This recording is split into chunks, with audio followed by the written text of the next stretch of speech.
We'd like to call the first order of business this morning to order. It's our public consultation. And if I could ask our corporate officer to read aloud the notice of the public consultation. Good morning, and through you, Your Worship, on behalf of the corporate officer, I'm pleased to provide the following notice. The public consultation being held today is to receive and respond to comments provided by anyone that may be affected by the proposed amendments to the city's official community plan bylaw. The official community plan amendment bylaw number 4536 of 2022 proposes to redesignate Phase 1 of a mixed-use development, Woodlands, in the southwestern portion of the city, and amend 8.96 hectares of development reserve to the following land use designations as per the map included with bylaw 4536, titled Schedule A, as follows. 1.04 hectares to low-density residential, 2.0 hectares to medium-density residential, 4.34 hectares to high-density residential, 1.58 hectares to parks, natural areas, and trails, with 0.98 hectares identified for public roads. To date, the City has received comments from the Agricultural Land Commission regarding Bylaw 4536-2022 that have been included in the public consultation agenda. Thank you. Thank you. And so item 3.1 is the email we received from the Agricultural Land Commission in regards to some of the setback conditions or concerns they had raised, which will be included in the consideration. So with that, thank you, Joe. I'd call for the first time for any comments. And for a second time, any comments? Thank you. And for a third time, any comments? Thank you. Then we'll close the public consultation and move to the public hearing for this issue. And so if I can have Joe read the notice of the public hearing, please.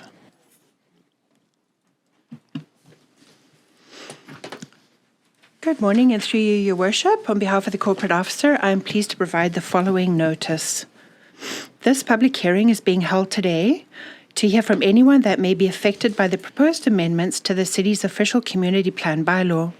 The proposed amendments to the official community plan amendment bylaw number 4536-2022 were mentioned within the public consultation session held a short while ago.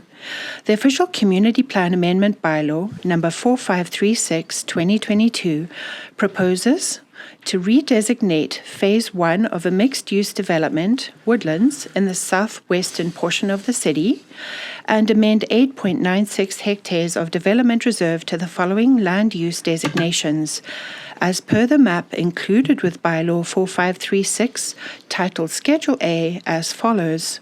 1.04 hectares to low-density residential, 2.0 hectares to medium-density residential, 4.34 hectares to high-density residential, 1.58 hectares to parks, natural areas, and trails, with 0.98 hectares identified for public roads.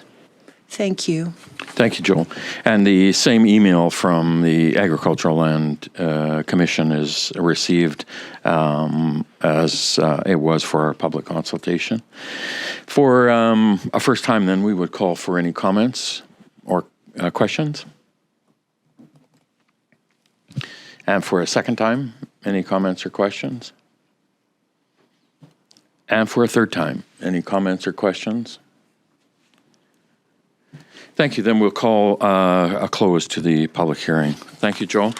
We're going to take just a quick 2-minute recess to allow the delegations to call in, and we'll begin the regular meeting with our delegations just shortly. We're in attendance this morning to give us an update on the work of the Grombridge Mainline project that TC Energy have proposed on the Saturn and Sunrise sections. Good morning, Heather. Welcome. Nice to have you here.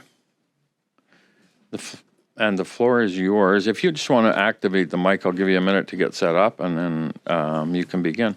I think we have the PowerPoint loaded, so we'll get that on the screen for all. Now, if you just activate.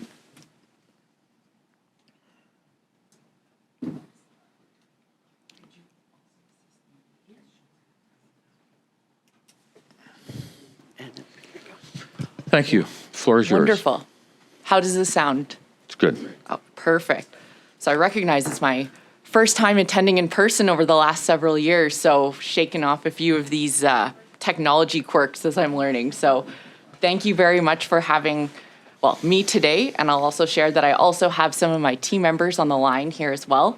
So we are more than happy to be here today with you, and of course, me in person on the traditional territory of Treaty 8. In the interest of time, I will do a quick introduction and share that I do have a few folks on the phone line as well, including Devin James, our project manager. Also joining us virtually on the phone are members of the team supporting our socioeconomic discussion, land, and of course our environment team as well. So over the last couple of years, we have been working really closely with your community as TC Energy has been progressing construction on the Coastal GasLink pipeline project. So while Coastal GasLink is one of our largest investments in BC, it's one of the several assets that we have in the Peace region that complement TC Energy's over 90,000 kilometers of natural gas pipeline networks.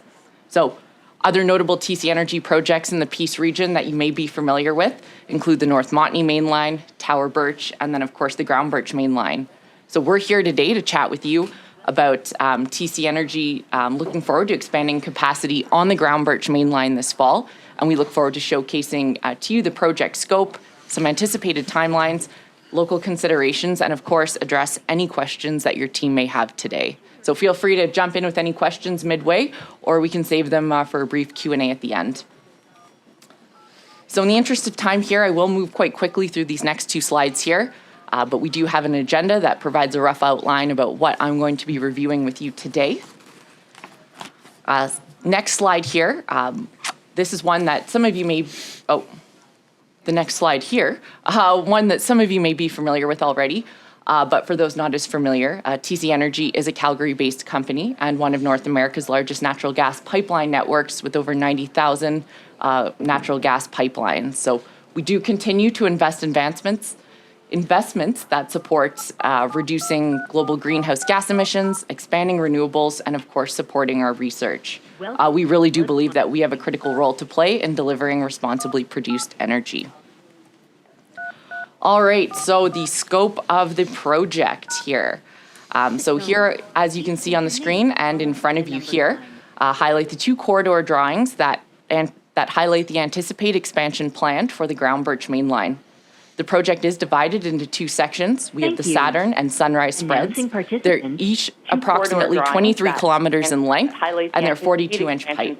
I will review each section in further detail in the next few slides, but at high level, you can see that this expansion spans from just west of Dawson Creek, heading towards northwest of Ground Birch.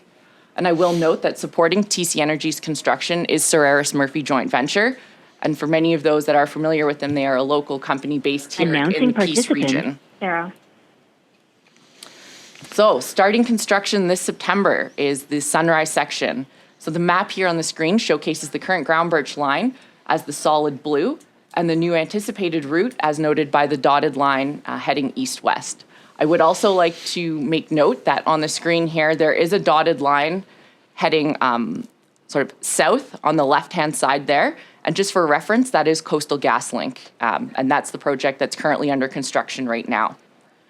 So the Sunrise section itself will tie into TC Energy's existing Dawson Creek receipt meter station and head west towards our Ground Birch East receipt meter station, so right in the backyard of the Wild Lake compressor station.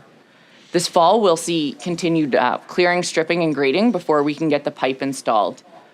The pipe is currently being stored at our Dimsdale location and will start to arrive in the area by November. And of course, local communities, members such as yourselves, will be notified. So key scopes of this construction section include a water crossing at the Kaskatna River. We will be using a method called horizontal directional drilling, and this will enable us to safely progress construction through this area while maintaining flow of the waterway, which is really neat. We also have checked in with our friends with the Kaskatna Watershed Group as well to make sure that they're aware of our construction activities, and this does fall well outside of their area of concern. Another notable scope of work for this area does involve a road crossing on the Braden Road. So for this method, we will be using a trenchless method. Of course, by no means do we want to block access on the Braden Road, so we'll be able to do our pipeline construction activity in a way that allows for traffic to flow, and we'll have our traffic management plans in place and supplemental flaggers there to make sure folks can pass through safely as well. All right, over to the Saturn section. So this section here, we are anticipating construction to start in early 2023. This is another spread of approximately 23 kilometers of 42-inch pipe. So once the Sunrise section is completed, Solaris Murphy Joint Venture will then mobilize its workforce and continue construction onto the Saturn section. So there's the blue colored line here on the map. It's not overly clear. This showcases the route that we are looking to put in later this year. The existing black line is the current ground birch main line. So you can see really for the most part that for the Saturn section, it is paralleling the existing right-of-way for most of that section. I will note that this does cross the Stewart Lake Road, and we recognize that this is a very key area for recreational users. So the project will be using, again, trenchless method to make sure that traffic can continue safely, and this includes access for our recreational users as well. So this activity isn't scheduled until 2023, and of course, we'll be working quite closely with our recreational users to ensure that they're aware of our activity and we can continue to work safely together. All right, over to the next slide here. So chatting a little bit about workforce. Solaris Murphy Joint Venture is anticipating that they will require about 400 workers to complete these two spreads. The project is planned to start, as I mentioned, with the Sunrise section, and then the workforce will transition over to the Saturn section in 2023. The majority of the workforce will be leveraging local hotel accommodations and long-term rentals within the community here within Dawson Creek. We have our contractor's yard here located here as well in nearby close proximity to Triple J's. And we also have our facilities established here as well. So with this required workforce, we are anticipating having opportunities available on the project for laborers and various skilled workers and also contractors. So this week, we're actually hitting the road with the project team, and we're kicking things off tomorrow here in Dawson Creek with a community open house event. And then we'll be visiting Ground Birch on Wednesday. So we will have Solaris Murphy Joint Venture there with us in tow, and they'll be able to connect with local job seekers and local businesses as well to help fill these roles. So I won't spend too much time on the next slide here, but I did want to share that, TC Energy, we didn't just wake up over the weekend and decide, hey, this is the pipeline project we're going to start this fall. We have been working behind the scenes on this, and actually not so behind the scenes on this, really back as early as 2018 publicly. One of my predecessors, Miss O'Neill, some of you may have been chatting with her previously, but she may have come to start some early discussions with you on the Sunrise section. So the purpose of this slide here is to showcase that we do have our approvals in place from the Canadian Energy Regulator, and this highlights some of the engagement that we've done to date and what we look forward to completing in the second half of 2023. So I want to touch here, few staple items that I want to touch on here, and I want to highlight that, TC Energy, we've been active in the area for well over 10 years now. Most recently, we've been working with your community on the construction of the Coastal GasLink pipeline project. However, all of our key values and pillars remain the same, and they translate over really to any sort of work that TC Energy is doing in any of the communities, and of course, safety being our absolute number one value, and this extends outside of the right-of-way as well. This includes placing driver safety at the forefront and recognizing the challenges with increased traffic on our rural roads with dust management, and we work to continue to mitigate this as well.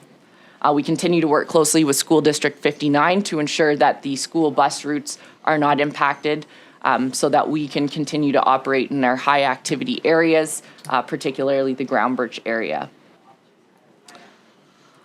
Over on to the next slide here. I won't spend a whole whack of time here because I know we're coming up to the end. While we are very much still in the planning phases for construction, I do want to highlight that TC Energy does have a history of, a 65-year history of building and operating pipelines safely. So once these Saturn and Sunrise sections are constructed and placed into service, it will be monitored by the TC Energy Gas Control Center round the clock 24/7. And of course, we do look forward to continuing our relationships with the local first responders as we outline the plan for our procedures and to collaborate in the near future. So that being said, we've zoomed through quite a large chunk of information, and I really appreciate your time today. I did want to highlight on the screen here, this is the invite that we've been sending out, and you might have seen it online and digitally in the newspapers. Opportunity to connect with project team members, not just myself and Cyrus Murphy Joint Venture, tomorrow night and Wednesday night here in the Peace region. So I now welcome any questions that the team may have. Thank you, Heather. Council, any questions?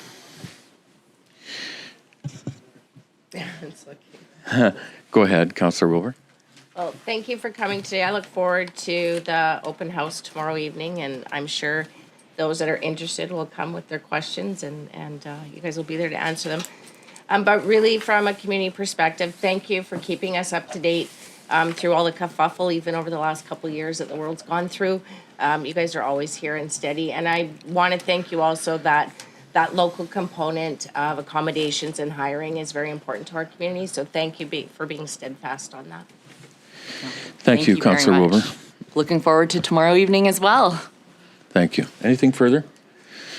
Two things. Obviously, we appreciate Cyrus Murphy as being the prime contractor awarded this, and appreciate also the focus that they're going to be placing on accommodation for their workforce, and not in camps, but supporting both the local rental as well as the hotel accommodation.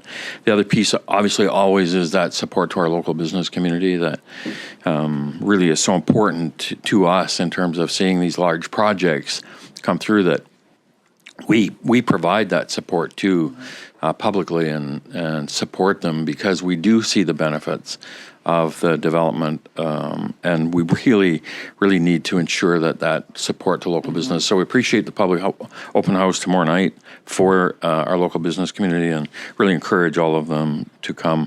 And a 6 to 8 month project here is going to be see that busyness back to the community again, and so that's a strong economic opportunity that's created. So thank you for that to TC Energy. Anything further, Council? Thank you, Heather. We appreciate you coming today to give us an update, and we'll see you tomorrow. Wonderful. Happy to be here in person. Thank you to the support on the phone as well. Thank you, everybody. Thank you. I'm going to obviously take the opportunity to amend the agenda. We have Dustin here as the next delegation, but we have a large contingent here this morning for item 2.3, both on the phone, on a Zoom, as well as in person. And so I'm going to move to item 2.3. We have Donna Ward, Director of Specialized Services for the Northeast, Dennis Stavro, Manager of Specialized Services, Dr. John Kim, Medical Health Officer for Northern Health, Rianne Sanford from the Regional Nursing Lead, Harm Reduction, Dr. Raquel Kling, Medical Health Officer, and Hawkfeather Peterson, the Regional Peer Coordinator from Northern Health, in attendance regarding the Northern Health Overdose Prevention Services. So we have a large group here this morning, and do we have some in person as well that wanted to be here? Oh, Dr. Kim, good morning. Welcome. So with that, we'll, the presentation has been received. We'll get that on the screen and turn it over to our group from Northern Health. Can we get another, do we have another chair available for, good? Thank you. So we'll turn it over to Northern Health, and I'm not sure who's leading it, if Donna's leading it or Dr. Kim's leading it, but we'll turn the floor over to you. Dr. Kim, the mic is on there. If you just push the button, I'll activate it for you. Thank you. Thank you very much. morning. And thank you so much for the invitation. And just acknowledging, speaking from the traditional territory of the Treaty 8 First Nations. And thank you so much for the invitations. And my name is Jong Kim. I'm Chief Medical Health Officer. And thanks for the introduction, Mayor Bumstead. I will do the initial kind of introduction to overall overdose situation and response. I pass over to Hockfeder for the comments on the kind of peer coordinated services.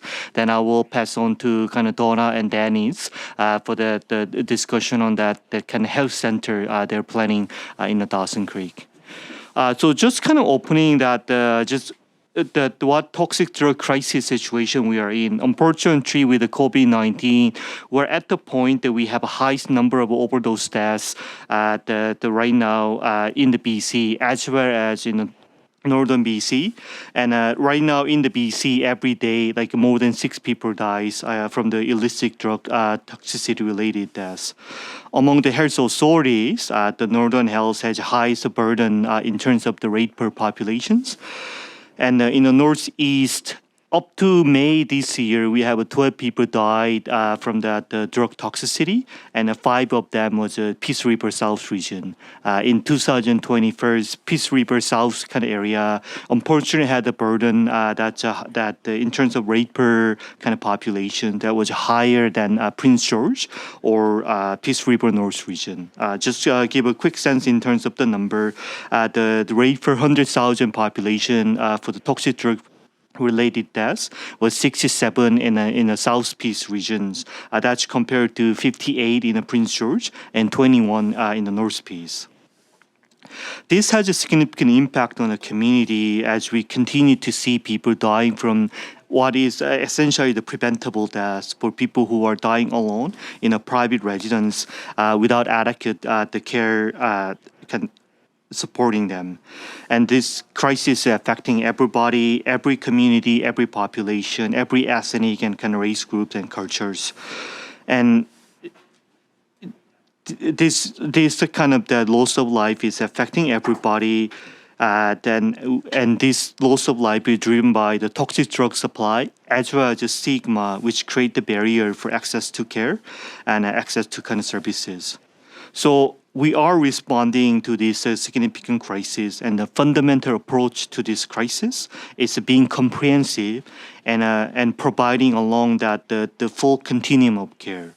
So that includes promotion of mental wellness, prevention, treatments, and recovery from the addictions, harm reduction, and system of care, and that provided to children, youth, and family, people with a lived experience of substance use, and others from the community, indigenous people, prescribers, and healthcare providers. And this response is essentially all of healthcare response, as well as all of the community to respond. Now, moving on to the overdose prevention services. So in the larger toxic drug crisis response, overdose prevention service is essential part of the strategy, and that health authority have been directed to provide, both to provide and also to support and designate implementation of overdose prevention services anywhere there is identified need. And overdose prevention services create that access point for the health as well as the social services, and that allow the reduced public substance use and provide observed consumption for the purpose of timely response in case of the kind of overdose. And it's really important to note that the overdose prevention service it can be provided in a medicalized kind of model, but it can also be provided in a different kind of and variety staffings, and it's not meant to only be the medicalized services, but the rather offered by a range of service providers and communities. And overdose prevention services are best placed in a location that are accessible and a low barrier, and open these spaces exist within the community organizations where people use a drug and feel most comfortable accessing. So we recognize that the work of both peer-run organizations and community service providers, which are important to complement the healthcare services that's offered by the Northern Health. It is important that our community have both. So in this work, we rely on our community partners and peers to further expand the reach of overdose prevention services in effort to save lives and connect with the population that are difficult to reach. So the Northern Health, the public health support both internal Northern Health services as well as a community partner like a Snow House that in a variety of ways, including providing education, creating access to harm reduction supplies, and naloxone as well as a link to best practice support. And also the Northern Health Northeast Specialized Services has been developing at the health service centers with the wraparound healthcare services along the continuum of care for the vulnerable population in the need that include overdose prevention services. With that, I pass on to the Hockfeder to add additional comments. Hockfeder is online.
So we do have a 10-minute limit here, so I just want to make sure that we open it up to others from the delegation that may wish to speak.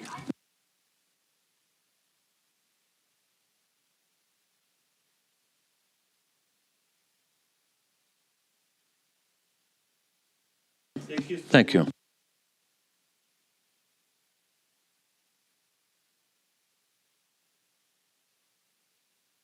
Oh, go ahead.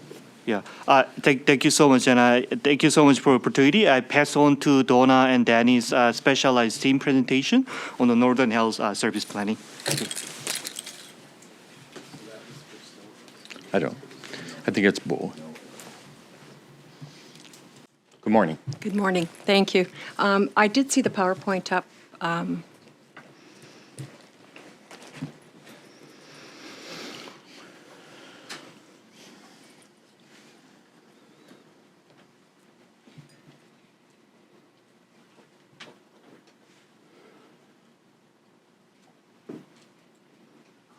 And if we can just have you introduce yourself, please, just for the... Yes, thank you. Thank you. My name's Donna Ward. I'm the Director of Specialized Services for the Northeast Health Services Delivery Area. And I will just quickly go through the slides here, just talking about the service that we've established at the Nowakan Shelter. Oh, sorry. Yes, thank you. Okay. Okay, so I'll just go through this very quickly. So how does an overdose prevention fit within a shelter setting? Well, we're looking at it as a wraparound service. It's not just an overdose prevention site. We have nurses, we have life skills workers, we have access to social workers, and we can provide a full range of services right out of that little room. We can provide harm reduction, supervised injection and inhalation, as well as drug testing and treatment referrals. The provision of OPS services, as we've heard, are a response to the dire public health emergency. Everywhere in the province, health authorities and peer groups are trying to ramp up services to decrease that number of deaths we're seeing. As we heard earlier from Dr. Kim, overdose prevention is one part of the substance use continuum that we work in. So again, to reduce harm, we've learned that addiction is not just a choice, it is a disease, and we have to meet people where they're at in their life, where they're at in their addiction continuum. Overdoses cause the healthcare industry billions of dollars, and it's not just in trying to prevent them, it's caring for the people after they have overdosed. Many times people don't die.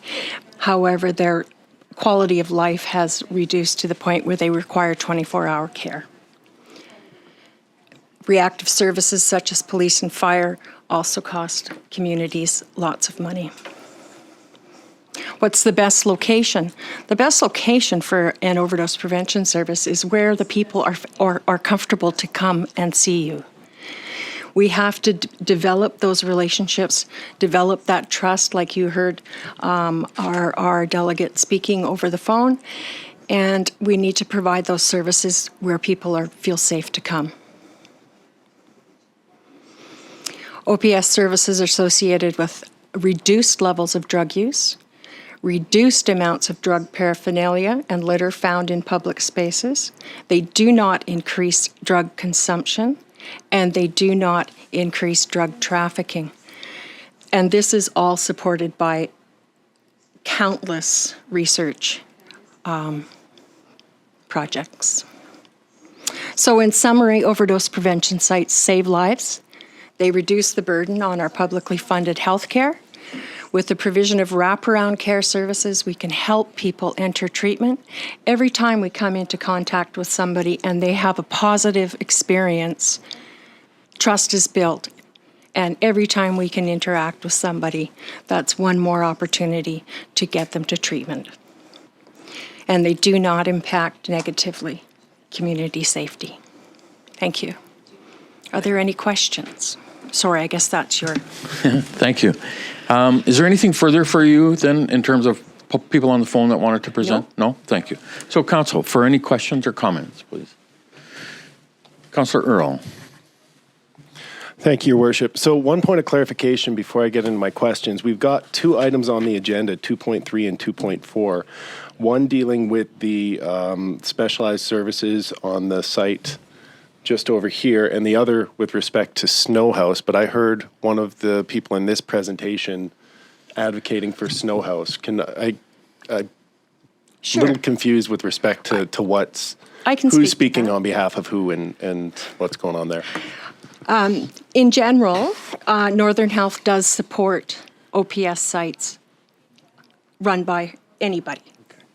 Okay? Thank you. And thank you for your time here today and the presentation. I think had this conversation happened a year ago, it might have been better received and the gallery might not be as full as it is here today. It didn't. Now, if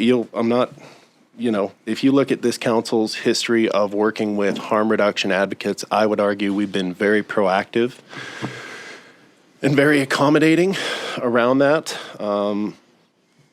It's very hard to feel that our efforts have been reciprocated given how the last few months have gone around sites opening without proper consultation, without, Northern Health has a budget of about $1 billion, and you've got 7,000 people working for you. And the fact that nobody could pick up a phone and tell us these sites were opened without, and we had to hear it from local business owners, from people who are in the housing over there with the Society for Community Living, not from Northern Health, who, we thought we were on the same team, and to find out that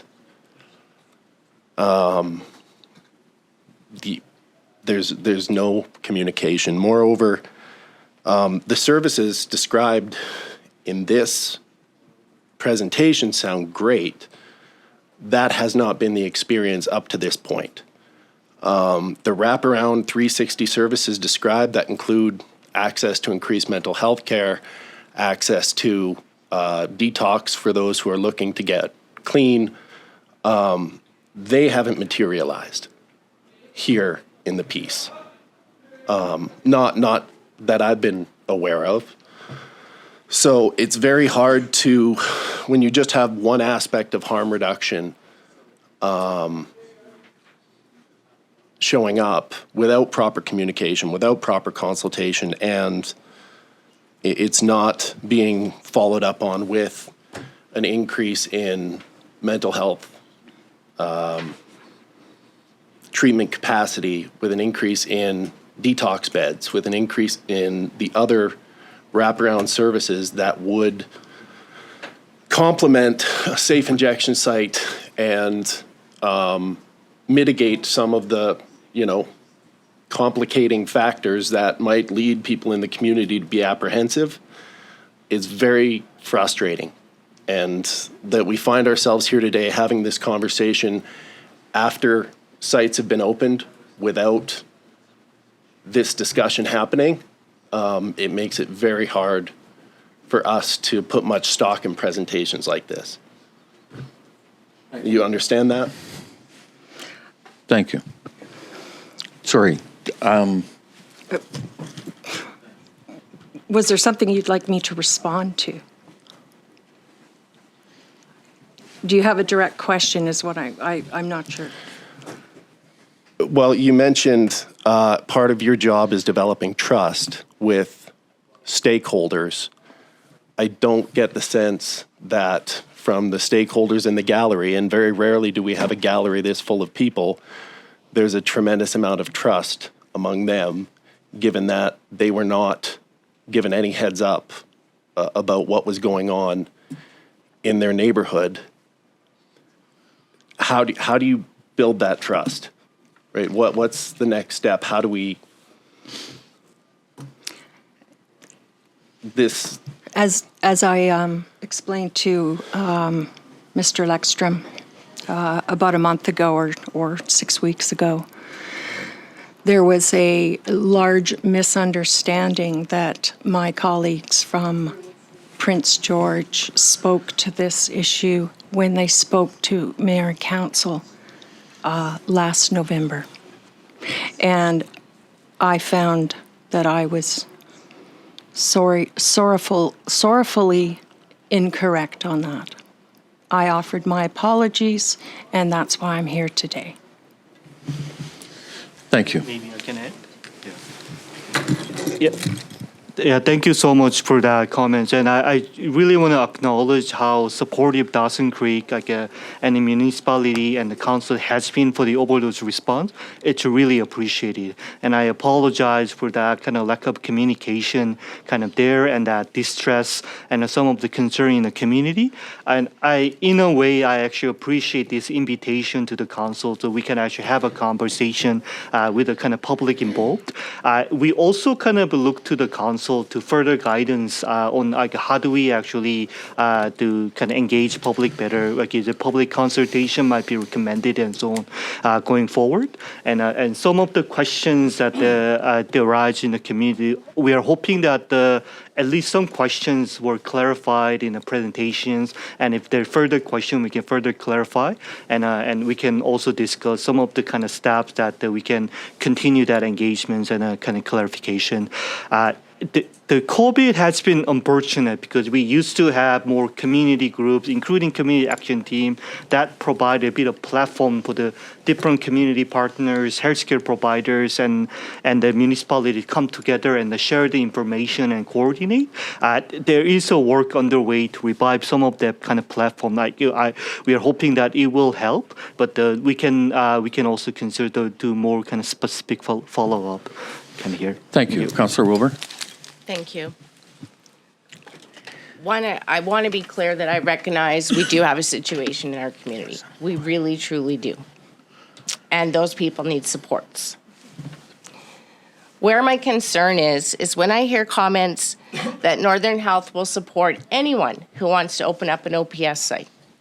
Fair enough. What's the checklist? What training do they have? Do they have RNs in-house? What are the wraparound services that Northern Health supports the referral to? Because I'm going to tell you, they're not in this community.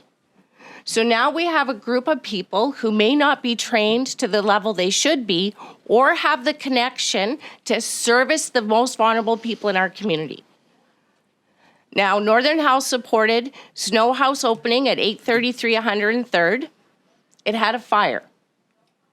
I won, and I'll ask staff later, would like to know what the results are, how that fire started, at 9 a.m. in the morning, when apparently Snow House isn't open till 4 or 5. 2, Northern House supported the Nowakin Friendship Center in putting a safe injection site in their warming shelter. They were asked repeatedly if there was going to be a safe injection site there, and we were told no. I have a hard time facing the people in this gallery, the people in my community, and I would like Northern Health to answer to those people, what is your checklist required for anybody to open up a safe injection site? Because if we do not have properly trained people, we're only making the problem worse. That's my question. What is your checklist for anybody to open up an OPS site? Thank you. Can answer the question.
Thank you. So, unfortunately, I want to move it over to Dr. Kim. We allow a certain amount of time here for our delegation, so I'm going to give Dr. Kim one last time here to answer that, and I'll close with a few comments. Yeah, thank you, and thank you so much for kind of checking and confirming that kind of safety, working with the vulnerable population and community around that. In the overdose prevention services, as Hockvetter kind of explained, in essence, is that the ensuring that people are not using alone. That's a core part of that the people are using in a safer environment.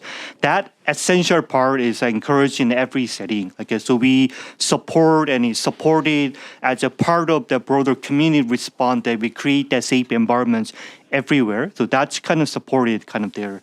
There are different kind of services and that there is a best practice attached to that. How do we do it better? How do we do it kind of safely? How do we kind of mitigate any kind of risk around that?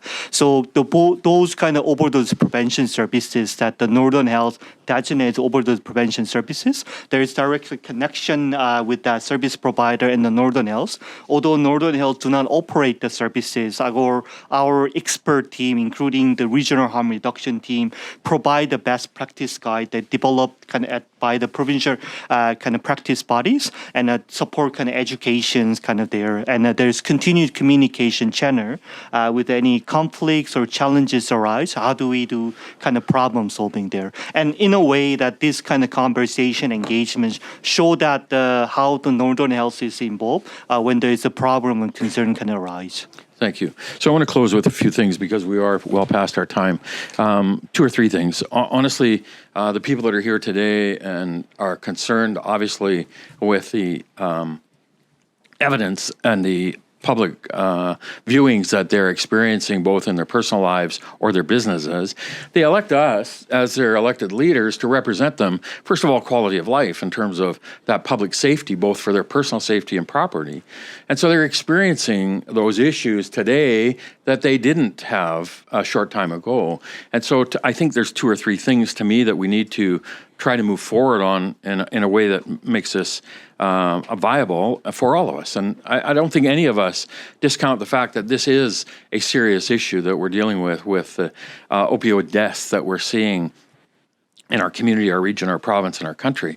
And the piece, I think, to me that I want to emphasize, where is the best location for an OPS service? Well, it can't be parochially just at your own viewpoint. It has to take the consideration of our community into that discussion and inform and involve and encourage that involvement with us at the community level to ensure that we all are involved in that discussion about where that best location is for the services that are going to be provided to those at-risk population. To me, I think that's absolutely fundamental for us, because what we're seeing today is we're hearing from people both at the new location of the Snow House as well as at the OPS site that people are worrying now. They're finding needles around their businesses. And so who wants a child to pick that up? Who wants a child to be exposed to that risk? So I think that's, to me, the piece that we need to ensure that we have that discussion together, involve the community, and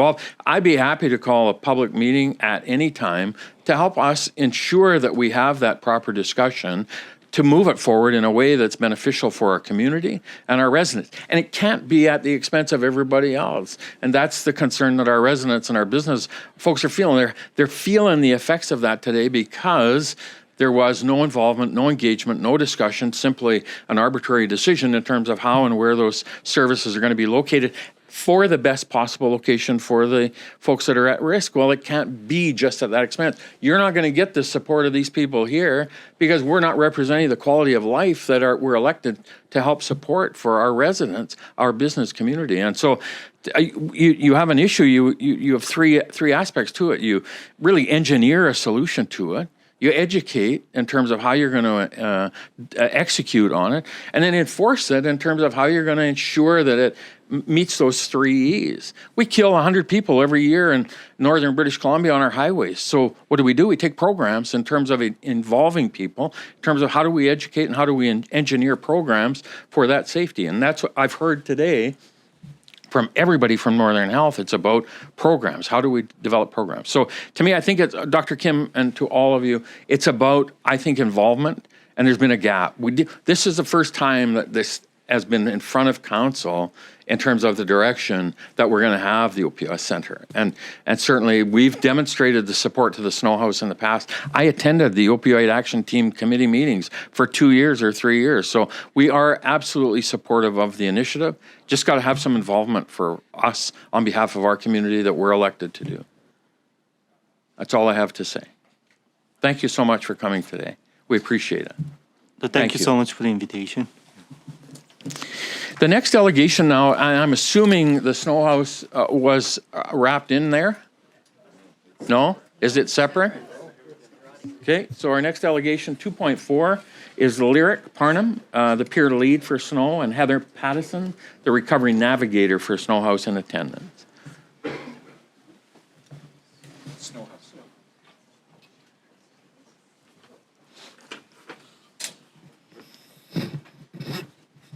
Sorry, I heard discussions about both, so I assumed. We have both Northern Health here based on the one they've opened and Okay. Snow House on the one they've opened. Awesome. Good morning. Good morning. Good to have you here this morning. Glad to be here. Welcome. If you could just introduce yourself for us. Absolutely. Lyric, and for the media. Good morning, folks. Council, Dawson Creek. My name is Lyric Parnham. I'm the peer lead for SNOW, Society of Cardiac Opiate Wellness. I am the lead of Snow House, which we had the fire, as you folks are aware of. And with that fire, it was an electrical box fire. It was, the fire department did state that it was that and that only, and there was no one in the house at the time, because our hours are 5 until 10 p.m., Wednesday to Saturdays. That's what we've been running, and we've been running that for the past year and a half at 833 103 Ave, Dawson Creek. Our services is for folks with lived and living experience.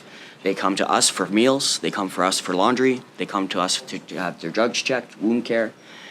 The gap where at after hours, there is nothing after hours. After 5 o'clock, there is nothing for anybody. So that's one of the reasons that Snow House was created. We've been doing this for 3 years now. We have created this. This was, we did a World Cafe, and this is how we created Snow. We gathered information from the community. We gathered the information from service providers. We gathered the information with folks with lived and living experience. And the solution was that folks needed a space to go where they felt safe and where they could be recognized for themselves with no stigma, no shame, no nothing.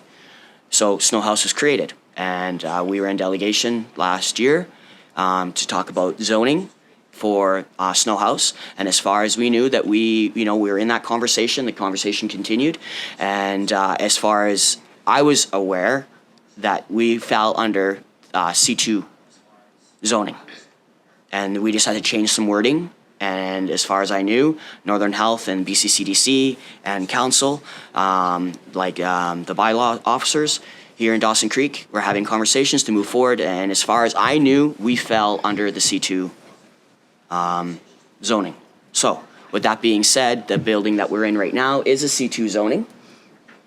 So the building that we moved into, which is a temporary position until our space is back and up and running and fixed, because we found out with the fire damage that there was asbestos in the building as well. So that needs to be attended to before we can, go back into that space. So it was a mad scramble to find another space. And that space we found, we thought we were good because it was still under C2. And we carried on from there. And now we're here today, right? And I'm here to answer any questions you folks wish to have or to ask of me, and I will answer them the best of my ability. Thank you, Lyric. No problem. Questions, Councillor Earl? Thank you. Once again, similar comments. Obviously, to your point, yes, I appreciate the need not to stigmatize people who are struggling with substance abuse. But once again,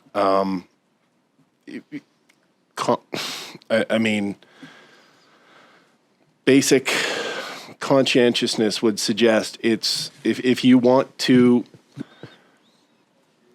head off any blowback from the public, you would be proactive about communicating what's going on.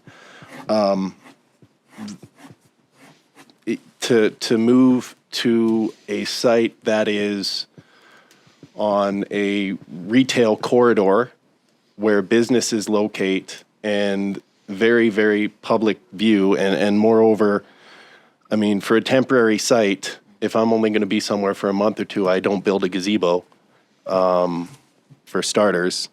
It once again, communication. You need to tell people what's going on in their neighborhood. You don't destigmatize substance abuse and the struggles peoples are dealing with by being clandestine or cloak and dagger about it. It doesn't help the cause, and it makes the conversation that much harder to have because we're now in the position where we're, essentially on our back foot trying to convince people after the fact that this can be integrated into their community after they've got a bad first impression. So I would just ask you to be more cognizant of that in the future. And thank you. Thank you. Further questions, Council? Councillor Wilbur? Thank you. I do want to say thank you for the work that you do. It's important. I also want the community to know that you do provide boxes for people to put their used needles in and they can return them. You're doing great things. The problem is you're not communicating well. And we need to fix that. There was perhaps an opportunity to work with Nowakin for a temporary situation until the location at 833 was fixed. Some outside of the box thinking. Unfortunately, the temporary location right downtown in our business corridor is probably not something that this community is going to support. And it's not about hiding it or not talking about it, because we need to, and we need to be truthful and honest. But that means doing it and having everyone work collectively together beforehand, not just opening the door. Because now your neighbors don't know what you do. They don't know what systems you have in place or what support you provide to the community.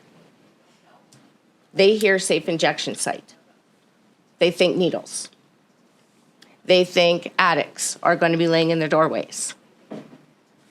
Some of that could happen, I don't know, right? It's possible. People who are addicts, who are actively using drugs, are not thinking with a clear mind. The drugs are thinking for them, so sometimes they do irrational things. And we don't need that in our downtown. The location of Snow House at 833 worked. And they were close to services. There was opportunity. And so we have to look at that. So as council, how do we support you in your work and what you do, but also how do we support our business community? And so that's something we have to look at. And unfortunately, as Councillor Earl has said, it's the communication piece. So we need to have an open, honest conversation with the whole community, and you need to bring them on board with you as you move so they understand what you're doing, what services are being provided. When you don't do that, it does create fear. And it also creates a situation where now where do the people go that need your services the most? So I am disappointed because we don't like to be reactive. We like to be proactive. This council supporting those who need services in our community. But not after the fact. It makes it really hard. So we have to come up with a solution. And unfortunately, from the people that I've heard from, and I spent yesterday for 4 hours talking to people, Snow House was the biggest conversation that came up. They don't have trust. And they want to know. And so you're going to have to go back to the drawing table and rethink that and bring it back to the community, because right now they're not going to support you, not in this location. And so from the perspective of representing all, which includes you and your clients, I will not support the location that you have picked for your temporary location. So I'm going to be upfront and honest about that. I'm happy to talk about it. But I'm also going to support those that are saying, nobody asked me. Nobody explained it to me. So with that being said, how do we move forward then? What is the steps for a location? Well, I think you need to look at that, and I think you need to come up with a proposal, and you need to bring it back to council. I'm willing to sit down with you and talk. Okay. So I know in my job last year, from April to November, we served over 8,000 meals. People are hurting. We have invested in the Red Path program to support people in sobriety. So there are things, but the dots aren't connected. There is a gap in communication. So let's sit down and talk about that and see what it looks like. And let's find the right place. Let's put people close to services, but let's put them in the right place. And I would lean on the city as to where that right place would be. Well, I'm willing to sit down with you and have that conversation and look at a map, and let's see what we can do. Because I am going to honestly say we have a problem. We do. And there's not a person in this room who doesn't have a family member who hasn't been affected by some sort of addiction. That's the truth. But let's be honest and open. Let's put together a proposal, and let's come back and do something that supports the community as a whole. So moving forward, what would happen then? Our services no longer exist? I think it has to exist. Right now, I think we have a site at Nowakin, but I think we need to have a conversation. And I'm willing to have that with you, and I'm willing to support you in bringing something back to council. So there will be no after-hours services from here on out, is what you're saying. I'm just saying I don't support the location. This isn't a decision that a councillor makes. It's this will come back to council later in the agenda. So, any further questions, Your Worship? council? Yeah, go ahead. Could I just, for the zoning and the comments that were made, so presently, we began back in November, when Snow House came, Northern Health was videoed in, talking about it. We became aware that they were operating in non-compliance to zoning. There is no zone in Dawson Creek under C2 that allows for an OPS site. We began a discussion with Snow House and Northern Health at the time through our buildings to find out how we could accommodate such a thing through what's called spot zoning. Not just open it up for full C2, go anywhere you want. If there was going to be a location, it would be a spot zone. That would be dealt with by yourselves. We haven't had a completion to those discussions yet. As was said earlier, the issue of, we're dealing with two. One is Snow House that we're talking about today, that became evident on the move with no indication to the city. So that, it goes to communication. I think it's fair to say you've heard clearly that's not the location. Northern Health opened theirs behind Nowakin's 10-bed shelter with not one word of consultation to the city staff. They came to us after the fact. So it has been an ongoing concern of the city to work with Northern Health, where there was communication breakdown between regional and, I guess, Prince George, very concerning. But we have no zone right now where they can operate legally. We were in a process of having some discussions, which apparently, from my perspective, were well thought from one side. The other side obviously thought they'd do whatever they wanted. So we will bring this back under, at the conclusion under Mayor's business for council to give some direction to our administration. And Lyric and Heather, thank you for being here this morning. We appreciate it. We appreciate, obviously, as Councillor Wilbur has said, the work that you guys have done. And certainly I learned so much about attending those meetings prior to COVID, and appreciated the opportunity to educate and learn myself about that activity, that life that is existing in our community that we should know about. And so we are, and I think Council has indicated that we are supportive of it in terms of moving forward in a way that makes it work for our community and for you and for those who are at risk. We will bring it back under Mayor's business for direction to administration on how we're going to move forward with it, and we will communicate further with you. Perfect. Thank you for being here this morning. No, thank you for your time, folks. So do you guys, I'm assuming our agenda would, or our gallery would like to, unless they were here to listen to Dustin. Why? At the, thank you for coming this morning, everybody.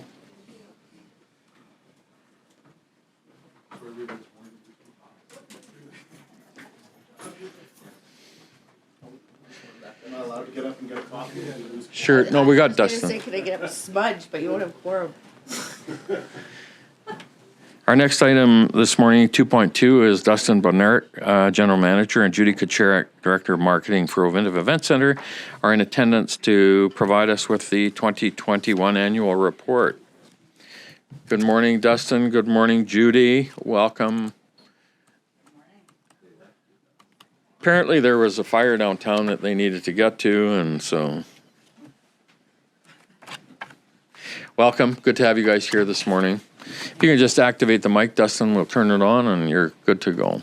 Welcome. Good morning. Thank you for being here. Good morning, Your Worship, Council, Administration. Thank you for allowing us to come and present our 2021 annual report. So we sit here today, it's hard to believe how far things have come in, just a matter of 6 months. From where we were back in November and December and working through the ongoing roller coaster of the COVID-19 pandemic. That was kind of a symbol that our team, used on a regular basis. That idea of a roller coaster where things, you never kind of knew where the next week or next 90 days could bring. And kind of that motto of, feeling comfortable, being uncomfortable was something that was said in the office quite a bit. As we kind of go through the annual report, and you all have it in front of you, we're just going to provide a few highlights about how the year came to be. And obviously, as we all faced in the community, there were kind of those ebbs and flows based on the pandemic and different timelines of reopening and the plans that came with that.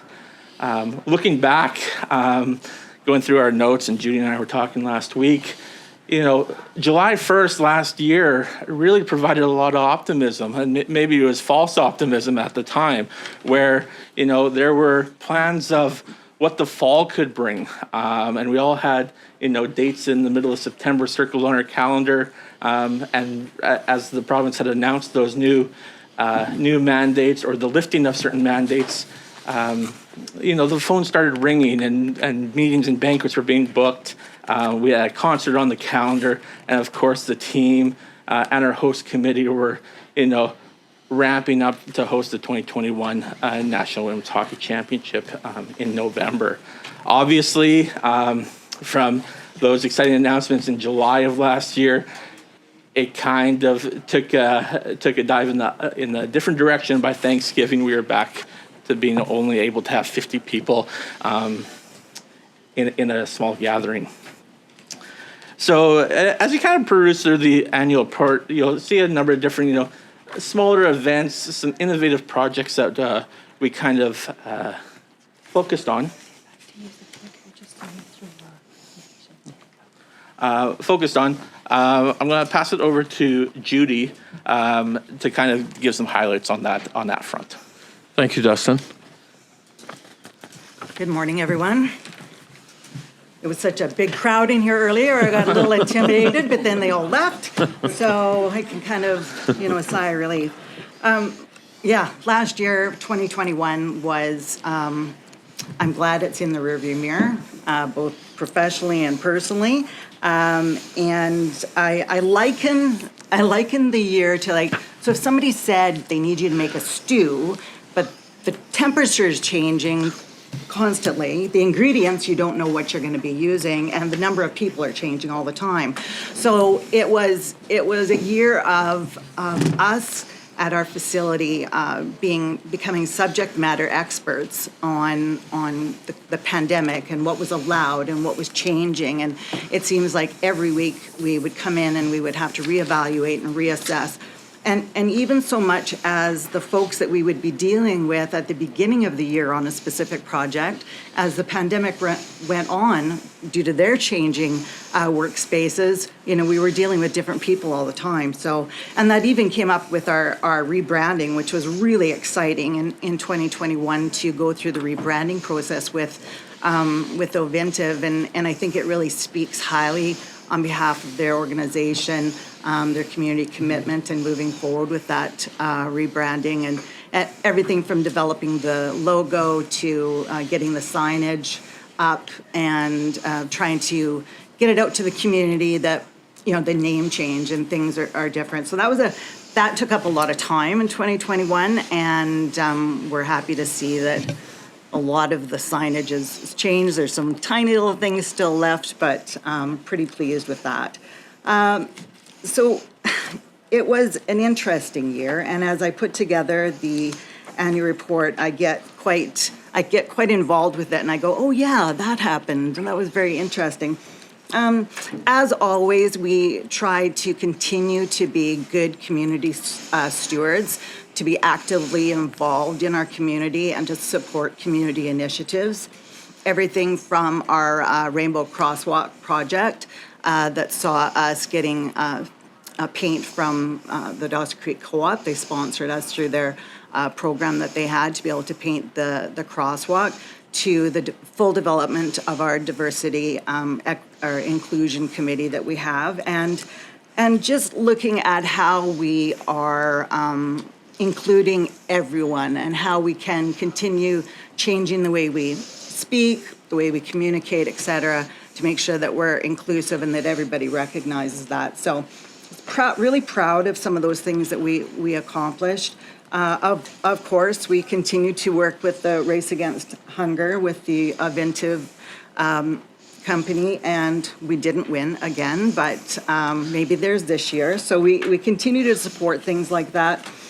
And we continue to, throughout the year, like Dustin said, July, the phones were ringing. I swear, the phones were just ringing. I was like, oh my goodness, like I was doing quotes and answering messages, and then as we know, things changed up here in the Northeast, and we had to, there was this constant moving forward, but then having to take a step back, and then moving forward and trying to guide our clients and to guide our clients appropriately and consistently and efficiently and professionally, and it was a constant touching base with individuals. But as we moved into the fall, we were always trying to reimagine events. How can we do it if we can only have 50 people? How can we do that? Well, we can invite a local artisan in and do craft workshops sign workshops that were just incredibly popular. We can work with some of our partners like the Lakeview Credit Union, and they did their sleigh photos in the upper lobby. We did wheels and deals out in the parking lot where we had people coming down to crush cars for COVID, and I'll tell you, I took a sledgehammer to that car, and it felt really, really good. Dunk tank to give back to the hospital foundation. And so we continued to work on things that we could. We took every opportunity that we could. We didn't sit back. We were always trying. We were always meeting. We were always thinking. Having the vaccine center in Co-op Mercer Hall was, I think, it was great twofold. Not only did it allow folks in the community and the whole region to see Co-op Mercer Hall perhaps for the first time, because it hadn't been utilized fully at that point since its opening in 2018. So, that was remarkable. And just seeing people come through the building was really a nice feeling, being able to chat with people again. And of course, the community programming through the recreational program, having the archery, having the roaming rascals, having the indoor mini sports, etc., were just great, being able to greet the public again. And finally, just going back to the reimagination, we have done a lot of reimagining of our events. Everything from trying to do, you're looking at a lot of online things or things that we can do where we can get out to people safely. And that even came down to our food and beverage department, where they were doing decorating cookie packages, really popular, by the way, you've got to try them. And the Christmas dinner, pack and go, like heat and serve. So things like that, where we were really trying. We really continued to try and make a difference. And as we moved into 2022 and things started to loosen up, I, for one, have been really exciting seeing the direction that we're going this year. And I'm really proud of 2021. I really am proud of 2021. We accomplished a lot as a facility and as a team. Perfect. Thank you, Judy. So on page 17, I'm just going to quickly highlight the financial report. This is just a high-level synopsis of the year that was 2021. The City of Dawson Creek receives the full audited financials from the facility. As well, we provide the finance department with a full comprehensive financial package on a monthly basis. So we start our budgeting process in the summer leading into the fall, just as you do here. And we start looking into the crystal ball of what that first quarter could be, and then fill in the gaps as we kind of go along. As we kind of mentioned earlier, there was great optimism during that summer and fall as certain numbers were being put together, and obviously 2021 changed quite a bit. So at the end of the year, we finished off with 14 different types of events and had 23,020 people through the facility. And that's a lot to be accounted for our partnership with Northern Health and having a vaccine clinic inside Co-op Mercer Hall. Event operating income, we were at $119,132,000 for a bottom line of $105,000 better than investment for the year that was 2021. Also, another kind of key thing that we always try to highlight too, as Mayor and Council's direction of always trying to support local, buy local, and hire local. So again, those were key things that we accomplished as we started, pulling the trigger a little bit and adding to our team slowly in 2021 as things, started to reopen and there was more activity within the facility. Now I'd like to just kind of turn over to tourism and highlight a few things from our Tourism Dawson Creek department. So again, 2021, as we've reported in the past, quite detrimental to the overall tourism industry. It did slowly open again in 2021 with, people being able to get out, travel regionally, provincially, across Canada, but still, that international traveler who we rely on so heavily was not around because of course, international borders. Visitation definitely was up slightly in 2021 compared to 2020 at the beginning of the pandemic, which is good to see.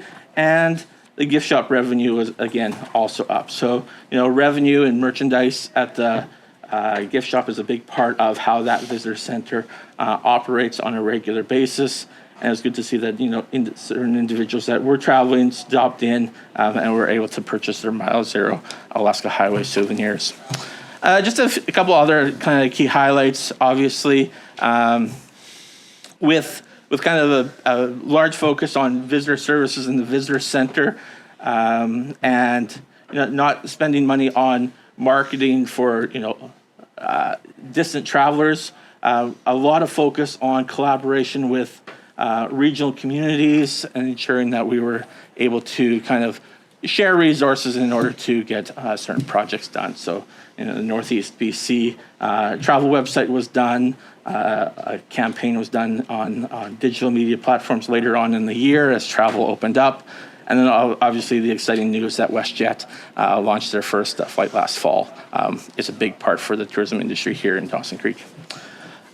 With that, that kind of concludes our 2021 annual report presentation. Again, we'd like to thank Mayor and Council and administration that we work with on a daily, weekly basis, Mr. Leckstrom, Mr. Henderson, Ms. Shante Patterson, everybody here at City Hall that, we work with in order to operate the facility. And with that, if you have any questions. Thank you, Dustin. Councillor Earl? Thank you, Your Worship, and thank you, guys. Good to see you. Hope we can keep this whole face-to-face thing going for a while. On that note, and knock on wood, we are hopefully through the worst of COVID. but it still seems to be lingering across the country and across the world. And your industry is obviously looking for ways to mitigate and cope with that. Especially, I'd imagine the issue of air purification indoors. Is there any industry trends that people who are maybe going to be hit up for some capital money at some point to address that we should be aware of? Yeah, so thank you for your question. During the pandemic, there were definitely a couple, leaders in the industry in terms of that came out and, with different COVID-19 policies, et cetera, in order to operate some of those facilities. That some of them are in larger centers, and they were investing in that capital early on because they knew that they were going to be the first to market, so to speak, on getting everything back wrapped up. So, some of the larger NHL facilities that started 18, 24 months ago during the pandemic, I think invested in some of that. I think it's always something that we can continue to investigate. Oakview Group is big, the company that we work for is big on those type of kind of projects and being leaders in the industry. So, as we kind of put together different capital budgets and that and weigh the situation of where we are in COVID, I think that's something that we can bring forward. Thank you, Dustin. Councillor Wilbur. Thank you. My questions are on tourism. So, and first off, I want to thank the members of the community who actually brought this up and have stopped to take pictures at the Mile Zero post for guests. But what their question was, so we have these young students working, they do go out with the trailer. Is there not a way that they can maybe come with those larger tours that are coming in down to the Mile Zero post to take their picture for them? Yeah. Or maybe we could work with the pandas or somebody that, if they stop in, somebody can go out and take their picture for them. Because I've done it myself, and so I did get caught, I think, with a whole bus tour, which was fine. I gave them all Mile Zero post pins. They were totally shocked that a city councillor would come out and do that. But it caused a big kerfuffle down in that intersection where you had people like, can we go? Can we not go? And so their question was, we have these students. Is it not possible for them to walk that half block with them and take their picture, and then they can shop or go back or do what they want to do? So that was just a question that they had is, we used to do it. Is that not something we can bring back for the rest of the summer and have them do? Yeah, no, thank you for bringing that up, Councillor Wilbur. Obviously, it's definitely something that's possible, right? Like I'm always a believer that anything's possible. One thing, it's always managing the staff's time. If there's only 3 people in and 2 people leave, then there's only 1 person left, guarding the visitor center. One thing that we used to do, and similar to where your office is currently, we're always out there, taking photos of visitors at the Mile Zero post during the summer months. So definitely something that we can look into. Thank you, Dustin. Anything further? Thank you guys for coming in this morning. Obviously, it's always enjoyable to be able to get our annual report, and as I think you guys have both emphasized, 2021 was a real opportunity.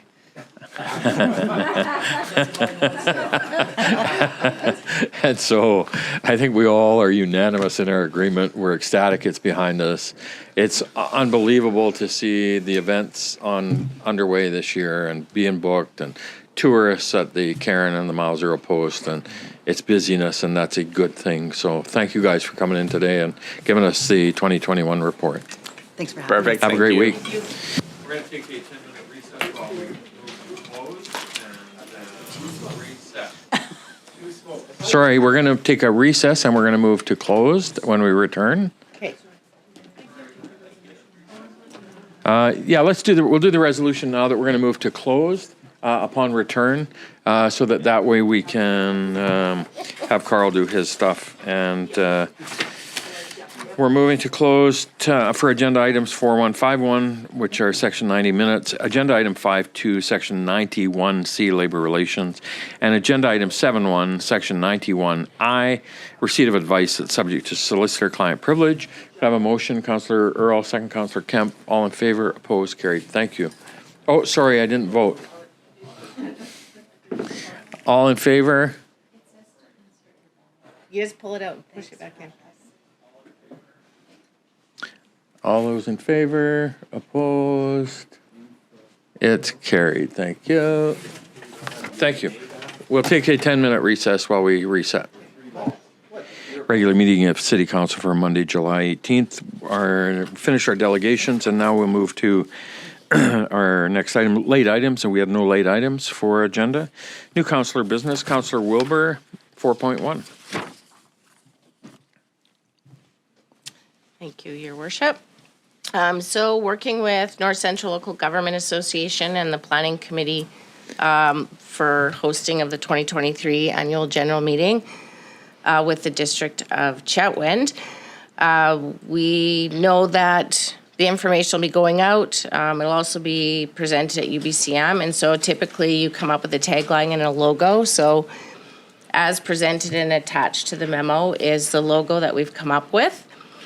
And I am proposing that we approve the logo for the 2023 NCLGA AGM and Convention dated July 18th, 2022 be received. Further, that Council approve the logo as presented for use on all of the 2023 NCLGA AGM and Convention materials. And if I can get a seconder, I will speak to the design. Thank you. Second, Councillor Kemp. Go ahead, Councillor Wilbur. Sure. So the tagline we came up with was Northern Communities Leading Together. And that tagline doesn't just incorporate Northeast BC, it incorporates North Central BC, which is what NCLGA represents. And then the logo itself represents the area that we live in, as well as Treaty 8 territory. And you can see a compass shadow marked in there that points to north.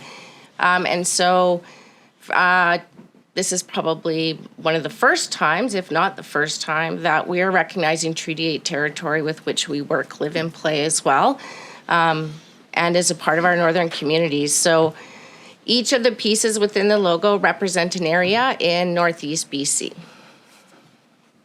Thank you. Questions, comments?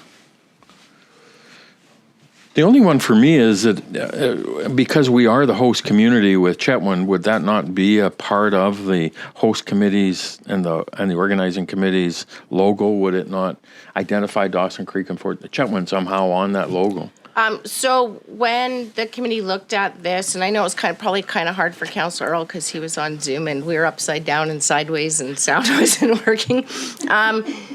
It was felt that each of the components represent our area. So typically when we hosted before, our logo represented the colors of all the different communities that we use, but it didn't actually have our logos in it. So this logo is to be used by NCLGA, but yet represents our area. So when we looked at it and in discussions, it wasn't just about Northeast BC, it was about North Central BC. And so we try to incorporate the area that they're coming to. They are coming north. They are coming to visit Treaty 8 territory. And so we wanted to encompass that as a whole. So that's not so much logos. And so Fort St. John hosted last year. I know the lanyards they gave out were their community lanyards, but the logo itself didn't represent the community. It was something that represented North Central Local Government Association.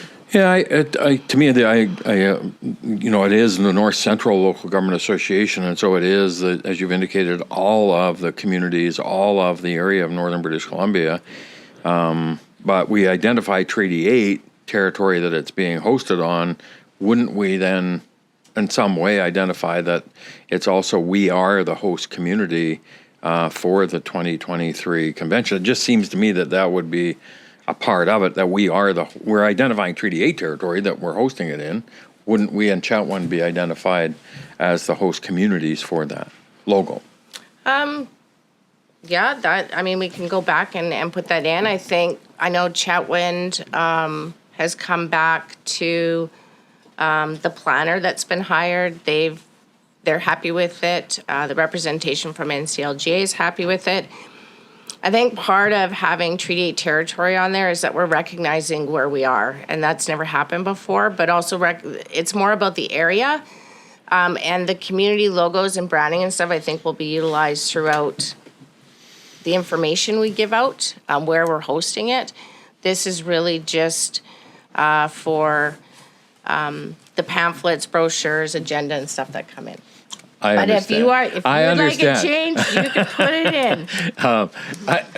Honestly, I completely understand. I appreciate I think it's very cool. But when we're identifying that so first of all, it's a North Central Local Government Association convention as Dawson Creek and Chetwynd, the host communities, and we're identifying that we are hosting it within the Treaty 8 territory, and we identify that on the logo. It just seems to me that we would have some signal, some notification, some identification that it is the city of Dawson Creek and Chetwynd that are, because this is going to be a logo that will go on in perpetuity, and how will anybody know where the host communities were for that convention? Anyway, just that's my feedback. No, I don't perfect. wanna dwell on it. And I'll just spot for clarity, this will be inset into whatever is provided. So the city of Dawson Creek and District Chetwynd will be identified on anything that goes out, and this will be an inset to that. Okay, thank you. Yeah. Councillor Javetkov? So, yeah, I agree that our area should be represented. You could just take the feather out and put the mile zero post in there, and it still points north. Would be simple to do It wouldn't for an include expert. it wouldn't include the district of Chetwynd then. Pardon? Then Well, it they've would. already passed it. Well, the people on the group, on the committee have, yep. I would imagine they have a motion going to their council as well. When do you have to have it done by? Yesterday, no. That doesn't work. ASAP. I'm sure, I can make adjustments and send it back, but I do want to get it out right away because they're trying to lead up to knowing councils are only meeting once in the summer, leading up to UBCM, and they would like to get the registration out Okay, and save the date, yeah. for April. Just, I'll point something, if you're looking to do that, there may be the other possibility to encompass both Chetwynd and Dawson, if that's what you're after, would be at the top in the blank spaces. If you remove I'm guessing that would be an eagle on the right, and do something on Dawson Creek on the left side, Chetwynd on the right side underneath the sun, or just to each side of the sun on the east and west side, that may be another option to capture both of your partners on this logo. So we have a motion, and I guess if you have timeframes and the committee has agreed to it, and the planning committee, then we have to either support it or not. And I'm not sure that we have any I'm not sure when flexibility in terms of times are. Well, I'm not sure when our next meeting. August 18th or our next meeting? August 15th, so we don't meet again until the middle of August, right? Can we do it through email? I'm Yeah. happy to make changes and email it out. I think, so if we can do that, if we could ask if you could, let's table this. Okay. I think would be the best. And then Shaylee, if you can put it out to the planning committee that council's had some discussion, we would really like to have some identification, if possible, into the logo for the city of Dawson Creek and the district of Chetwynd. And we'll do an email poll to conclude the motion as soon as is required by the committee. Okay. So a motion to table, please, with a time frame that Councillor Wilbur will be back to us within, I would assume, a couple of weeks at the latest. Oh, no, you'll be seeing this in a couple days. Okay, all right. But As soon as you get it back to us, we'll do an email. We'll have staff do an email I'll poll. talk to the graphic artist. Okay, thank you. Councillor Earl move second. Councillor Kemp. All in favor? Thank you. I won't go. Nope. Neither can I. All in favor? Opposed? It's not letting you. No, it's not letting us vote. There we go. All in favor? Opposed? It's carried. Thank you. Any other new councillor business for anybody? Councillor Kemp, sorry. Thank you, Your Worship. So for those if you haven't heard, the boys that came in and presented for bowling, they went to Oshawa, Ontario last week. So Hunter Kropp, Caleb Waller, and their coach, Carrie Reese, headed off to Oshawa, Ontario. And I'd like to say that they brought back the gold medal. So they actually brought back 2 gold medals, something new to the tournament. For one day, they paired with the Bantam girls, and the 4 of them competed against all the provinces. And so they got gold on the Sunday. And then the Tuesday and Wednesday, Hunter and Caleb bowled as their doubles for the remaining of the tournament. And they worked really, really hard. It was absolutely amazing. When they went in on Tuesday, they kind of went from the bottom of the ladder and worked their way all the way up to the top. It was unbelievable. Memories were made. It was just unbelievable. Such a great experience. And they actually won the gold medal game by 3 points. So it was an amazing bowling experience. Lots of people kept asking the boys where they were from. So they kept Googling where Dawson Creek was, and they were the talk for quite a bit of the tournament. So it was absolutely amazing. They brought a big banner back, and it will be hanging in our local Hypertension Escapes bowling alley. So it was absolutely amazing.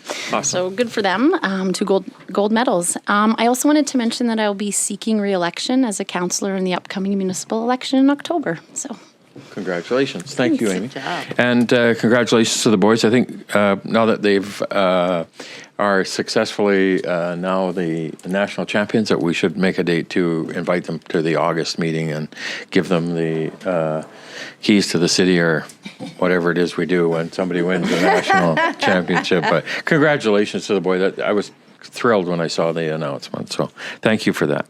Councillor Earl. Thank you, Your Worship. I just want to mention that I attended this last week, a meeting hosted by Amplify BC at KPAC, which is an organization that through the province funds music and arts industry initiatives in order to cultivate local content and industry and economic development and what have you. It was attended by a lot of local musicians in town, the art gallery, things like that. But anybody who is inclined towards the arts, I would encourage them to seek out the Amplify BC website and discover which grants are available to help them, whether you're looking to record, whether you're looking to set up open mic nights, if you're looking to do some industry stuff, what have you, there is funding available. And if you can put together a plan, they're fairly keen to fund. Our own KPAC was the beneficiary of this funding throughout the COVID pandemic. And anybody who was familiar with the KPAC sessions they hosted with local bands, where they created some really impressive video content and gave local musicians something to go and market themselves with. Very impressive. Secondly, and I understand there's a lot going on in the summer, so singling out any one organization for kudos is always risky because you're not doing it to the detriment of others. But I did want to send a special congratulations and expression of appreciation to the Mile Zero Cruisers Car Club, who hosted their show and shine here last week. I think they did a phenomenal job, and it was incredibly well attended. And it's such a great summer event for our community, for visibilities. I saw classic cars in most of the hotel parking lots as I was driving around in the evening. So it's just a really phenomenal event, and congratulations and thank you to them once again. Thank you, Councillor Earl. Councillor Wilbur, sorry, did you? Oh, sorry. You're done? Good. So thank you, everyone, and we'll move now to item 5, adoption of the minutes. We have the minutes of our annual regular meeting of Council, June 27th, for adoption. Move Councillor Wilbur, second Councillor Earl. We'll just get the voting. All those in favor? Opposed? It's carried. Thank you. Any business arising out of the minutes for anyone? Item 7, we have correspondence. We have 7.1. We have a letter from Sue Kenny, General Manager of Community Futures, Peace Yard, and Natasha Cortez, an event coordinator, asking for a letter of support. Councillor Earl? I move that we provide said letter of support. Thank you. Second? Councillor Kemp? Councillor Wilbur?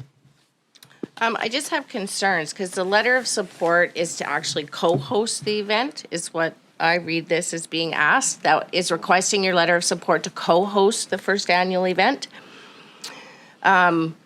Community Futures does great things. Mrs. Cortez does great things. But the Northern Handmade Market, those tables are sold to participants. It costs $5 for anyone 13 or older to attend. It's a business. There's money to be made here. And as a city, we can't promote one business over another. So I unfortunately cannot support this particular event. Secondly, I can't sit here and support and say the city's going to co-host this event because there's many other events. There's farmers markets. There's all other types of events in the community that we're not co-hosting. So to me, when I read this letter, they're asking for support to co-host this event at the Oventive Center.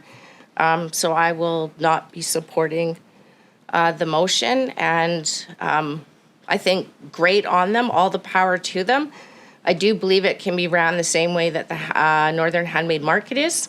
And to me, this is a business asking the city to co-host with them and that they are going to make a profit. Thank you. Councillor Earl? I'm sorry, Your Worship. I may have misread the letter. I assumed the co-hosting was going to be between Community Futures and AgroConnect, not us and them. And I assumed the letter of support would have provided them with grant opportunities. I can't answer that. I don't know if staff have had any discussion at all with them at all as well. Your Worship, through you to council, we've had no formal discussions with them, but I interpreted, although, and the wording is somewhat confusing on the top, I took it that Community Futures was, maybe I took the co-hosting to be with Natasha, who is a co-signatory to this, is how I interpreted it. So possibly if council is looking to say we support the concept of this, but not to be a co-sponsor, the motion could reflect that mayor and council are in full support, but we're not in a position to be a co-sponsor to this event. Yeah, go ahead, Councillor Earl. And if required, I don't know if we need an amendment or I can Just clarify. revise or clarify my previous motion that was my intent, that we give them our support in spirit, but not as an official partner in any capacity. So the letter, the motion is that we're providing a letter of support for them to host the conference and agriculture market event in Dawson Creek. But we're not going to co-host it. I can support that. It's just Yeah. is the way I read it. And Good point. it is a business. Thank you. Councillor Javetkov? Yeah, I agree with that. Otherwise, if it's not time sensitive, we just table it and get clarification, but I don't agree with us becoming involved in as a co-host. Yeah, the heading is what I would anticipate. I envisioned it was that it asks a letter of support for the first annual AgroConnect conference. Community Futures is requesting your letter of support for them to and I assumed that for them to co-host. So I think that clarification will be exactly what we will provide to them, that we're providing a letter of support for them to host the event. Thank you. Any further discussion? All those in favor? Opposed? And it's carried. Thank you. Thank you for that. 7.2, we have a letter from Mona McNally, manager of Step Up and Ride, the Step Up and Ride Society.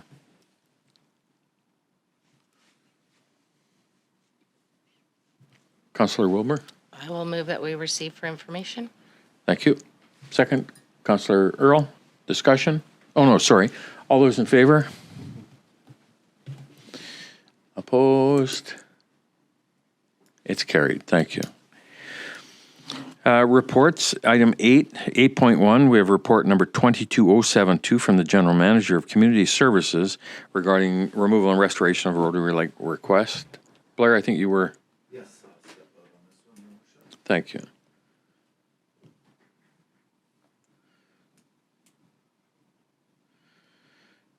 Report report number 220272 from the General Manager of Community Services.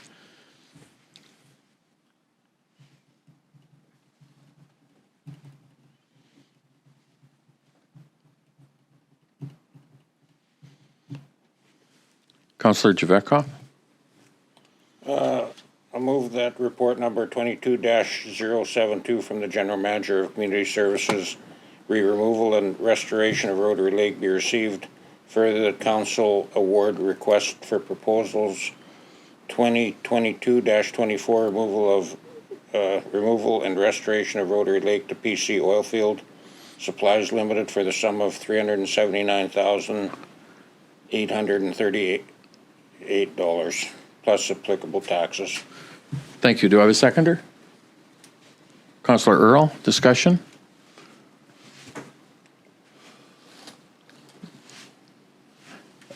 I'm speaking against it. I believe the tender of difference for the low bid of Reg Norman was very similar in almost all aspects, other than the optional work that was included or not included by them. The work was optional in that it was not critical to the project, but will be and should be done and could be done in the future. We saw a couple of different quotations for that. I think we're $30,000. We're talking about real money, and that should be, in my opinion, the factor. Councillor Wilbur? Thank you, Your Worship. I'm in agreement. I'll be voting against this as well. I believe when we use the word optional, we are saying you have a choice in providing that work or not. I don't think there's a clear picture here.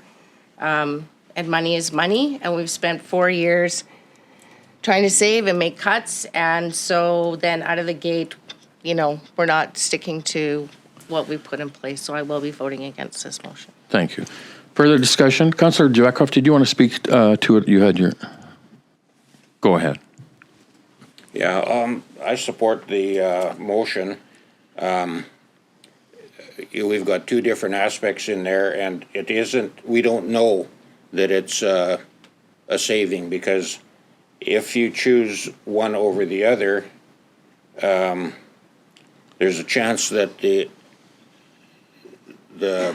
component in the contract that's not done will come in higher, and you'll experience an excessive cost. So although I don't like this whole process, I think to get the job done, and it's explained quite thoroughly in the staff's submission, I think we need to approve it and get the job done. And I think there's some issues with the whole request for proposal process that requires some attention from staff. So I'll be supporting it. Thank you. Councillor Earl? I tend to agree with Councillor Javetkov. I think this is certainly, from a process standpoint, learning opportunity around how we can maybe tighten things up so we don't run into a similar instance moving forward. Having said that, I for this particular job, the process is what it is, and I don't want to try and make new processes on the fly. So I do have reservations given the ambiguity around the notion of optional work and asking for it. But the bid from PC Oilfield Supplies, although slightly higher with the optional work removed, does come with some certainty with the optional work included, as opposed to the ambiguity that exists if we go with the lowest bidder for the primary work and then additional costs materialize for the optional work. We're going to be not saving any money in that way. So, thank you. Further discussion? You ready for the question? All in favor? Opposed? It's defeated.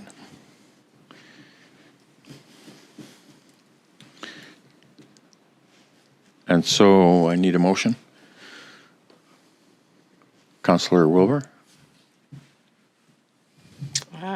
I would move that council award the request for proposals 2022-2024 removal and restoration of Rotary Lake to Reg Norman Trucking for their price of $296,539.40 plus applicable taxes. Thank you. Do I have a seconder? Councillor Kemp, thank you. Discussion? We had the discussion. Are you ready for the question? Sorry, go ahead, Councillor Earl. So in the event that this motion is successful with respect to the optional work, what are the next steps for staff? Do they reach out to the person who was awarded the contract to ask for the cost of that additional work? Or if the need for that work does materialize, is that another RFP, RFQ, what have you? Administration would bring that back to council with the direction in terms of what and how they're going to proceed with that additional work, and council will give that direction in terms of the approval for it and or is it approved within our budget, et cetera. Kevin? Yeah, so through your worship, we can seek prices from the contractor that this is awarded to, and if it falls within the allowable budget, then we could proceed with that work. If for some reason it was outside of that budget, we would come back to council, then council could determine whether that work should proceed or not. Go ahead, Councillor Earl. So this motion effectively partitions this project up to the extent where staff can now put this optional work out without necessarily coming back to council for an okay if it falls within the budget allowable for your approval? Yeah, so as long as it's within budget, there would be no reason to come back to council. Okay. Now, there may be a question if that number comes in higher than the previous. It's what, 150,000? Bidder. Okay, yeah. So I think staff will have to use some judgment on that, and I think to be fair, so if that was to come back, if we seek prices, those prices come in higher than the other proponent, effectively making it more expensive, then I think we would want to come back to council. Okay, thank you. Thank you. Councillor Javekwa? So what are the options there that that you'd have to go further on? Prices. So through your worship, we need prices on the remove and dispose of the sand filter, pipes and fittings, and some optional, or some prices on pump house modifications. So how would you approach Reg Norman if he gets the contract when he knows what the bids are from the other components? Like the whole idea of competition is that the bids are secret. People have their own methodology and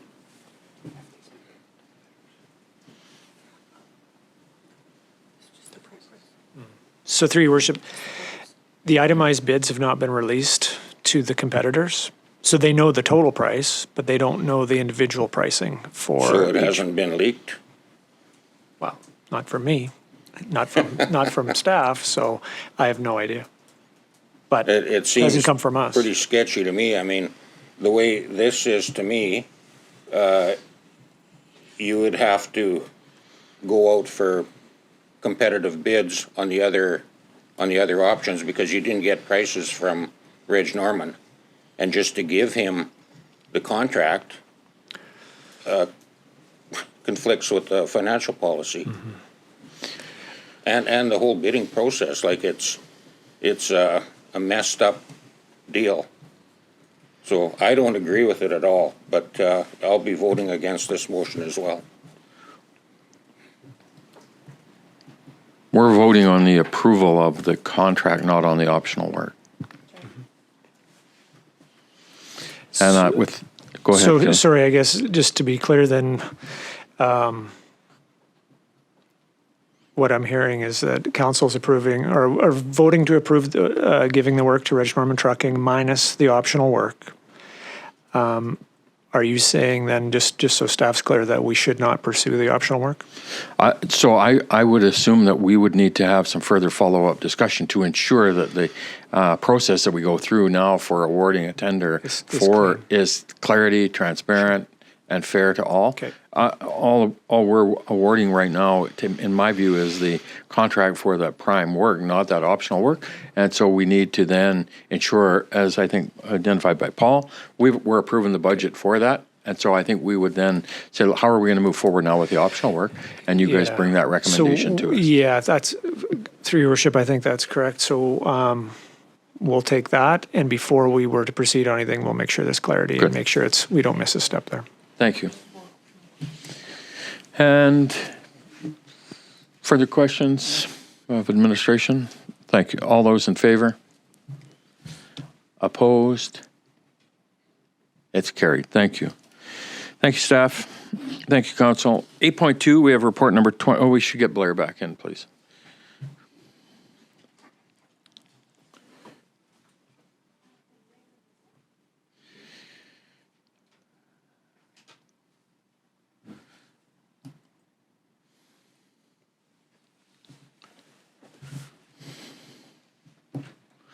So we'll move to item 8.2. We have report number 22080 from the General Manager of Community Services regarding the potential opening of the Ovintiv Event Center ice facility.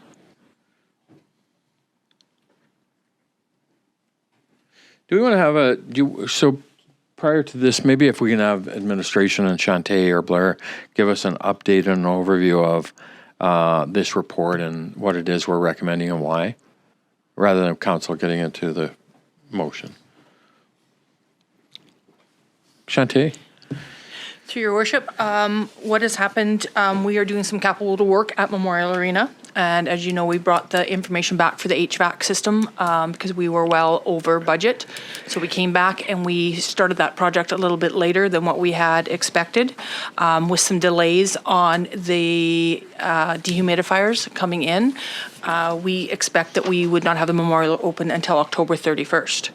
With that, we announced it to our users in June to let them know that. There was some concern because we'd have the Kin Arena for the 2 months and only one facility when we would start the second facility in October. So with some of the users coming, they asked, is there an opportunity for us to look at opening Ovintiv Center? So we pulled this report together to give you that information of what the costs are. So within the report, it states what the costs are for additional costs to operate, to start up, and to take the ice out at Ovintiv Center. We pulled the costs for the whole Memorial Arena, which is $258,000 to operate the whole facility for last year in September and October. So what we're seeking is if council would approve opening up Ovintiv Center from September until October, and then we will be working with the contractor to get us up and running at the Memorial Arena.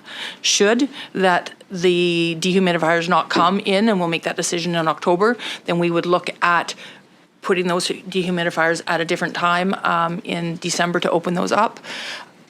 Because we have an event November 2nd, 3rd, and 4th. The Friday, Saturday, Sunday, we have an old timers tournament that weekend. So that is why we're requesting if there is a possibility to open up Ovintiv Center. Thank you, Shantae. So we have the report and a recommendation.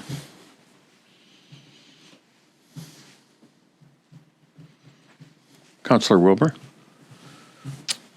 Sure, I'll remove that report number 22-080 from the General Manager of Community Services regarding the potential opening of the Ovintiv Event Center's ice facility be received. Further, Council directs staff to open the Ovintiv Event Center ice facility for the months of September and October 2022 due to the capital work being completed in the Memorial Arena during that time. Thank you. Do I have a seconder? Councillor Kemp, discussion? Councillor Wilbur, go ahead. Sorry, Councillor Earl, go ahead. Thank you, Your Worship. Through to staff. So just one question, which is kind of amazing to me. The phrase where it says the provisional budget to operate the OEC ice facility for the first 2 months of the season is estimated at $125,000. paragraph below that, the estimated cost based on 21 costs for the operation of the Memorial Arena is $258,942.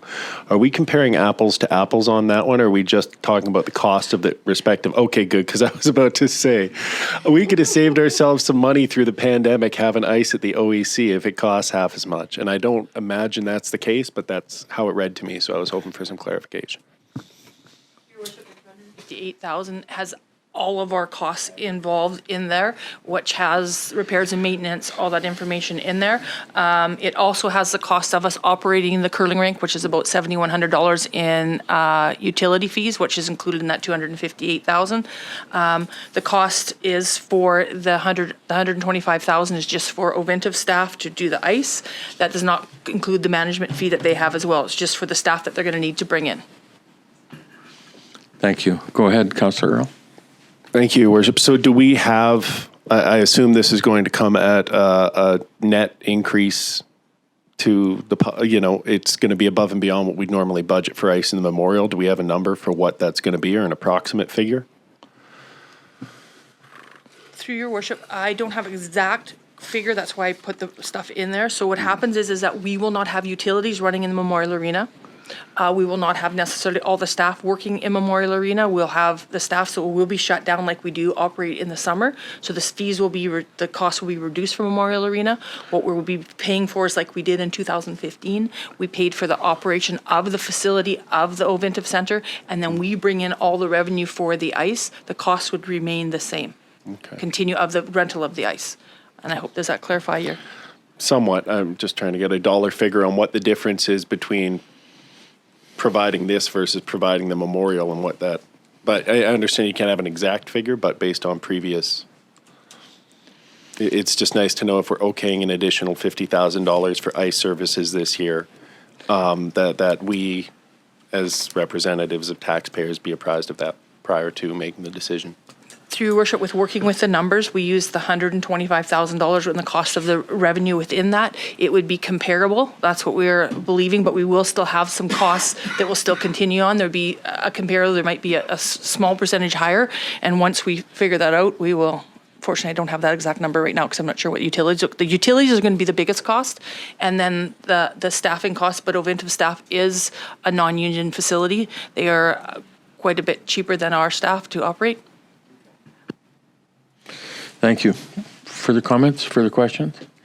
To me, the only thing is these dehumidifiers on the equipment and supply, and to me, there's some things you can mess with, but in the wintertime you can't mess with ice, and this is juggling. I really appreciate the work that you guys have done on this. And the Oventive Event Center is an event center that provides ice, and we have it, and it's our facility, and let's use it when it's appropriate. But if there is no certainty that those dehumidifiers for the Memorial Arena are not going to arrive until January or February, and we get into September, October, and I think we make a call sooner than that to ensure that we don't have that Oventive Event Center operating for the entire winter, because that just adds complexities to me. So, Shante? Through your worship, we are going to be working every 2 weeks to continue on with the contractor. Our Parks and Facility Manager will have contact with them to continue. We'll make a decision. The idea is at the end of October 31st, we will be opening the Memorial Arena, so we will work with the contractor to ensure that we have the Memorial Arena open. Yeah, I'm just saying, like, if he can't guarantee that he's going to have those dehumidifiers in place and installed in September or August or whenever, that we have then the certainty that, because you can't, it's going to take us a week or 10 days to install ice and all that, right? So.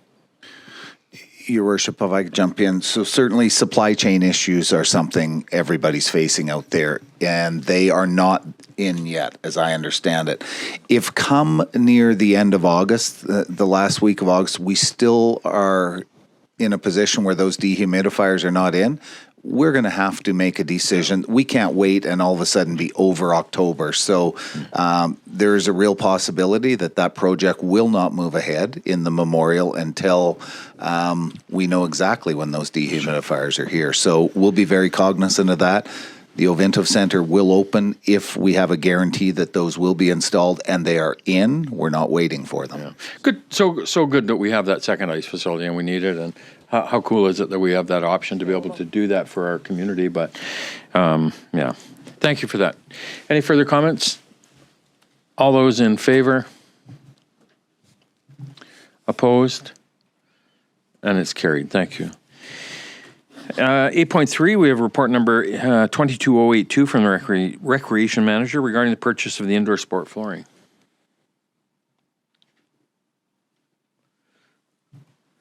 Councillor Earl. Thank you, Your Worship. I'll move the recommendation that report number 22-082 from the Recreation Manager, RE Purchase Indoor Sport Flooring, be received. Further, that Council award the request for quotation 2022-23 Indoor Sport Flooring to Cascadia 2 for the contracted price of $316,843, excluding taxes. Thank you. Do I have a seconder? Councillor Wilbur, discussion? Councillor Earl, did you want to speak? No, I think we've had a bit of conversation on what to expect. Shantae's prepared us for the inflated price and explained to us why that is. And although it's not something anybody ever wants to see, it's a good reason being that it's more useful, it's easier to move between facilities, and the flooring itself does qualify us to host national tournaments. I think my grandfather used to say there's always time to do it right the first time. And while we all want to save money, it would be a shame if we took the cheapest option and we were back here 3 years realizing we didn't get the value we were hoping for. So that's why I'm supporting it, and that's why I made the motion. Thank you. Councillor Wilbur? Ditto. No, I'm looking forward to, giving opportunity for different sports to be able to provide some activities in the community. And thank you, Aaron, for putting the report together. Thank you. Councillor Giacca? So here's a request for a quote. Did the tender define what you wanted? It says that the Cascadia 2 were the only ones that submitted a qualified quote based on what was asked for. So was it clear in the tender that you wanted this OVG 360? Like, I don't understand why the tenders wouldn't, or why the bids wouldn't include the same product if that's what the city wanted. So Go ahead, through your Erin. worship, it was in the scope of work. Everything was listed. Unfortunately, some thought that what they were looking at would have been comparable to what the more feasible one is, because they thought that I don't know why you would think this, but a foot by foot to put in inserts in an entire arena would be sufficient in using up man hours of like 5 people for 10 days of work, whereas the higher end is 5 feet by 3 feet. So of course but it was all in the scope of work. It was up to them whether they put that in there, that it showed it or not. So they're all bidding on the same thing? Absolutely. Thank you. Further comments, further questions? Ready for the question? All in favor? Opposed? It's carried. Thank you. Report 8.4, item 8.4, we have report number 22081 from the Recreation Manager regarding the installation of the auto belay equipment for the climbing wall. Councillor Wilbur? I will remove that report number 22-081 from the Recreation Manager regarding the installation of auto belay equipment for the Ken Bork Aquatic Center be received. Further, that the gift of the 2 auto belay systems from the Rotary Club of the City of Dawson Creek be accepted for the climbing wall. Thank you. Do I have a seconder? Councillor Kemp, discussion? Thank you, Rotary Clubs of Dawson Creek. Councillor Earl, sorry? Nothing to add. I just echo Councillor Wilbur's point. It's usually when we get something like this, there's a cost involved. In this instance, there's a potential to save ourselves on staffing, so that's delightful, and it makes the wall more usable for the community. So good news all around, and thank you to the Rotaries. Can we just have a clarification on that? Because it did get the Rotary Club and some of the members who had said, and were talking about this to me at the, I think it was at the Ken Haverland's dedication, that they said that they were really keen about making this purchase because it would allow the wall to be open more extended hours and wouldn't need staff. So can we just clarify that? So through your worship, from getting information from a certified climbing gym instructor, as well as from looking at all the different auto belays, especially like with Chetwynd and that kind of thing, the size of ours, you would never not want an attendant there. So where we're saving money is by having extra attendants for the number of ropes that we have.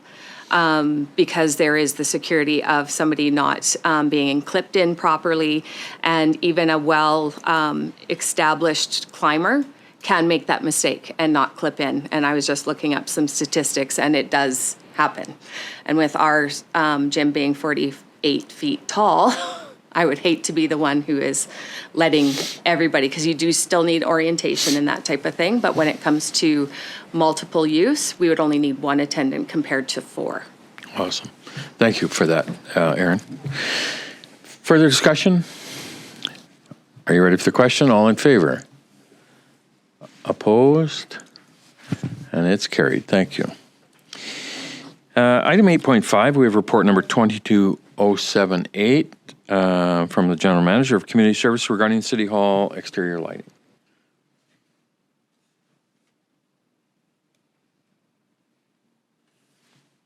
Councillor Earl. Thank you, Worship. I'll move the recommendation that report number 22-078 from the General Manager of Community Services regarding City Hall exterior lighting be received for information.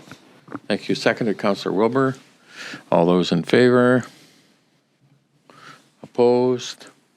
It's carried. Thank you. 8.6, we have report number 22076 from the Development Services Manager regarding the development variance permit for 11401 8th Street, which is regarding the future hospital site.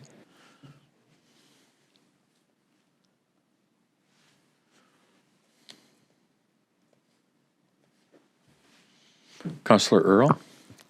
Thank you, Worship. I'll move the recommendation that report number 22-076 from the Development Services Manager regarding DVP 22-04, 11401 8th Street, application to vary subdivision approval for future hospital site be received.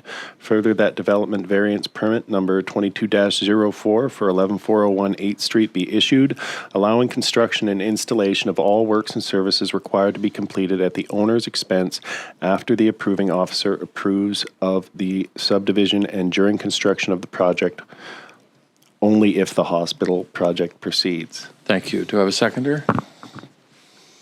Councillor Kemp, discussion? Go ahead, Councillor Earl. So, and I know the wording in there, staff is just reflecting the letter from Northern Health, which I don't know if they underlined it in that letter or we underlined it ourselves, but during construction, only if the hospital project proceeds. My hope is that that is just a formality and something that would be included in any letter, and that they're not trying to hint to us that we're not across the finish line, which I assumed we were. So through your worship, this is a bit of a unique situation because we have to subdivide land, and working with Northern Health and working with a preferred contractor, there's a lot of moving parts. So normally when we go to approve a subdivision, the requirements of subdivision need to be completed first. So, you know, whatever, the servicing, maybe a sidewalk, some street lighting, that would be done first. But in this particular situation, Northern Health is saying, well, no, we want to do that as part of the hospital project. And so we had a bit of a discussion of how we could go about that, and this is essentially where we landed.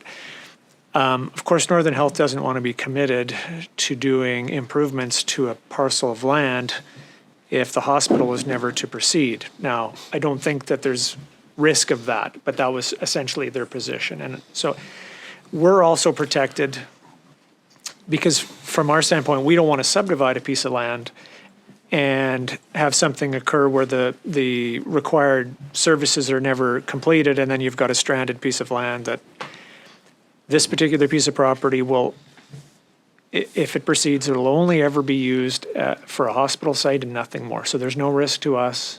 Okay. We've mitigated the risk to the hospital. So really all we're doing is pushing these requirements to the construction phase, and we're fine with that. And just one other comment or note, and I'm not sure if Kevin can speak to this. I don't expect him to have an answer ready, but the idea that there was no, it seems curious to me in the building of a hospital, accessibility would be paramount.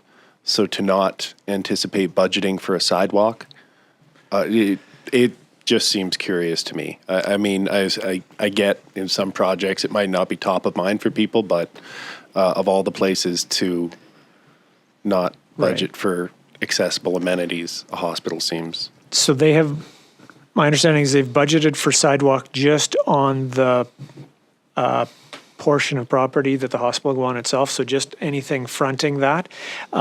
We had talked to them about the connectivity to the south along 12th Street down to 116, and that is the portion that they're saying, no, we don't have any funding for that. But they're building lights.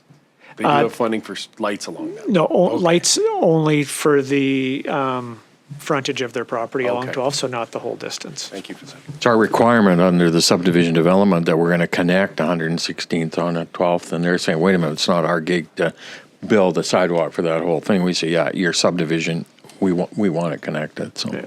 So to be clear in this, they are asking for A variance. Yeah, a variance. They do not want to build that. And we're going to vote on that. And so for me, I'm good, and I think that wording will always be in place in terms of if the project proceeds, because they are dealing with a design build, and until they get that finished, that'll always be the caveat. But I expect it'll be done this fall, this winter. That'll be completed. They'll have government's approval for it, and it will be into construction then. And I'm completely good with that wording, but I am in no way feeling that we abdicate and give them the variance for the sidewalk. And the traffic management plan is theirs to deal with the appropriate jurisdiction. And the Ministry of Highways, the province, has jurisdiction on 8th Street, and that's outside our role. So I don't think we can do that. Kevin, Blair? Yeah, through your worship, on the Ministry of Highways, so they have come forward recommending that they do this, but you're correct. We can't, if Highways says you must, and that's between them, that's not, but unfortunately, when we do the reach out for consultation of these subdivisions and whatnot, that's when they come back, Ministry, with their comments and say, you should require this prior to subdivision. But it's for Ministry, it's not a must. It's a nice to have, is how they articulate it to us. Blair? The other thing, Your Worship, is as you vote on this motion does not mean that you are foregoing the sidewalk. It means that they will, under our terms of subdivision, have to install that sidewalk, just to be very clear. I'm not sure you would see this request put forward to Kelowna City Council or Vancouver City Council, but here it is before us today. Thank you. I think that whole traffic management piece on 8th Street and 114th Avenue is still a big concern to me, because it's going to turn that intersection, which is really a different intersection anyway, because it only has that access, that it's going to turn it into a busy intersection. And I'm not sure that the province shouldn't be engaging in a really significant traffic management engineered plan for that intersection to ensure that it's appropriate. Ambulances and all of that stuff, the bus, the Northern Health Connections bus, et cetera. So anyway, that's my views.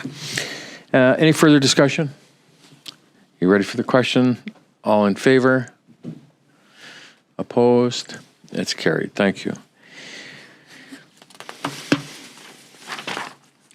Item 8.7, we have report number 22077 from the Development Services Manager regarding a development variance permit for 42190 Fifth Avenue. Do you want an explanation from administration before we bring this forward? Kevin, Blair? 42190 Fifth? Sure, yep. Maybe if you could take the mic, please, Bill, because we are recording. And if you can just activate the mic, thank you. Yeah, through your worship, we had an unpermitted accessory building that we became aware of. So staff's path to compliance is to have the owner get an engineer's report on the structure and have a survey certificate prepared. The survey certificate showed that the building and other buildings were over the maximum 72.5 meters allowable area. So in cases like this, we look at a variance and what the potential impact could be to the neighboring properties. In this instance, there's garages along that alley, and we seen it as it is increasing that, would potentially be increasing that maximum area for accessory buildings, but it's minimal and doesn't affect the aesthetics, form, and character of the neighborhood, in our opinion. Thank you. So we're legalizing, given the development variance permit for the structure that's already been constructed years ago that we've identified, and now they're going through the work in order to get that legalized structure approved. Correct. Councillor Juvekov? So you've got in here that you're adding the square footage of the shed into the variance. So theoretically then, we're saying that the total garage square footage could be up to 94.5 square meters. Through your worship, that's 94.5 square meters per parcel is the garage and the accessory building combined. So what's the limit on the shed, like on the garden shed? Per parcel, it's 72.5 square meters, which is roughly 780 square feet. So that would include your shed and your detached garage. That's combined. I guess I'm just wondering, because if that's accepted, then can I add, like my garage is 748 square feet. So could I add on to it up to that amount? Like I don't understand the purpose of adding the square footage of the shed into the square footage of the garage. Through your worship, there's a maximum allowable area per parcel. So that includes sheds, any accessory building that's not the principal dwelling. So that would include, you could have 3 or 4 sheds on the property, and the combined square footage or square meters of that would need to be under the 72.5 square meters to meet the bylaw. In this case, they've gone over that with the garage and with the detached building, detached sheds. So that's different than my understanding, because when I built my garage, like I went through the process, I actually got a building permit and everything, and I had a surveyor, locate it. But my garage is 748 square feet. But I also have a garden shed, so I'm in non-compliance as well, I guess. So this 750 square feet applies to all of the ancillary buildings other than the house on a lot. Yeah, through your worship, it's 72.5 square meters per parcel, which roughly equates to 780 square feet per parcel going to Imperial. So if you got a garage and a shed, you're over. I'm over, I guess. I wouldn't be fessing up to that. Just Blair? So for clarity, it is the footprint on your lot, the total combined. So we have a maximum allowable for a garage size in Dawson Creek that you can build, and jump in if I go over here. But this is about taking the lot, and you can only put a set amount of square footage of buildings on that lot. That's what this has superseded, not just the garage. It's a combined effort. So you can build a garage, you can build a shed, you can build a house, but it is all based on the maximum square footage that you're allowed to cover on that lot. Some lots are bigger, so we have a garage size, but their maximum allowable coverage, I think, is Yeah. Yeah, through your worship, it's, the maximum 72.5 square meters per parcel. For all accessory buildings, so if that's one detached garage, or if that was a detached garage and a shed, or there could be a... So does that apply to any size parcel? Correct. So a 60-foot lot is the same as a 50-foot? That's correct. Thank you. Any further comments? Any further questions? You ready for the question? All in favor? Opposed?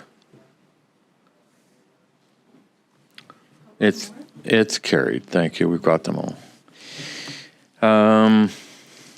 8.8, we have report number 22074 from the Deputy Corporate Officer regarding privacy impact assessment policy, which is a new policy required.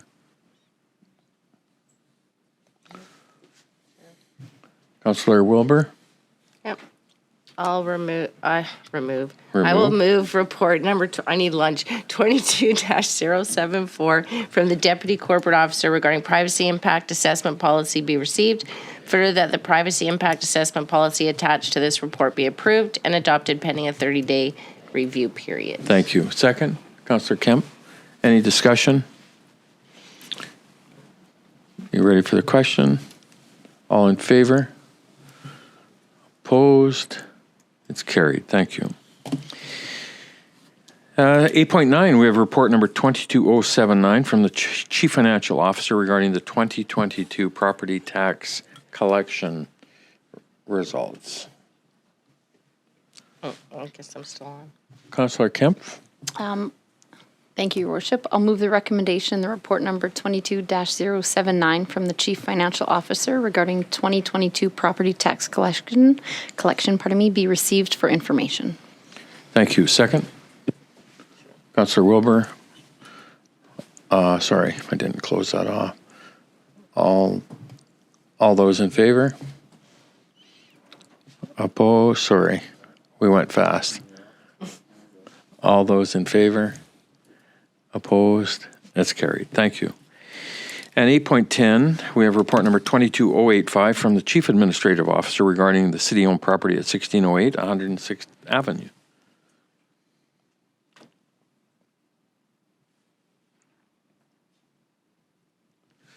Councillor Earl?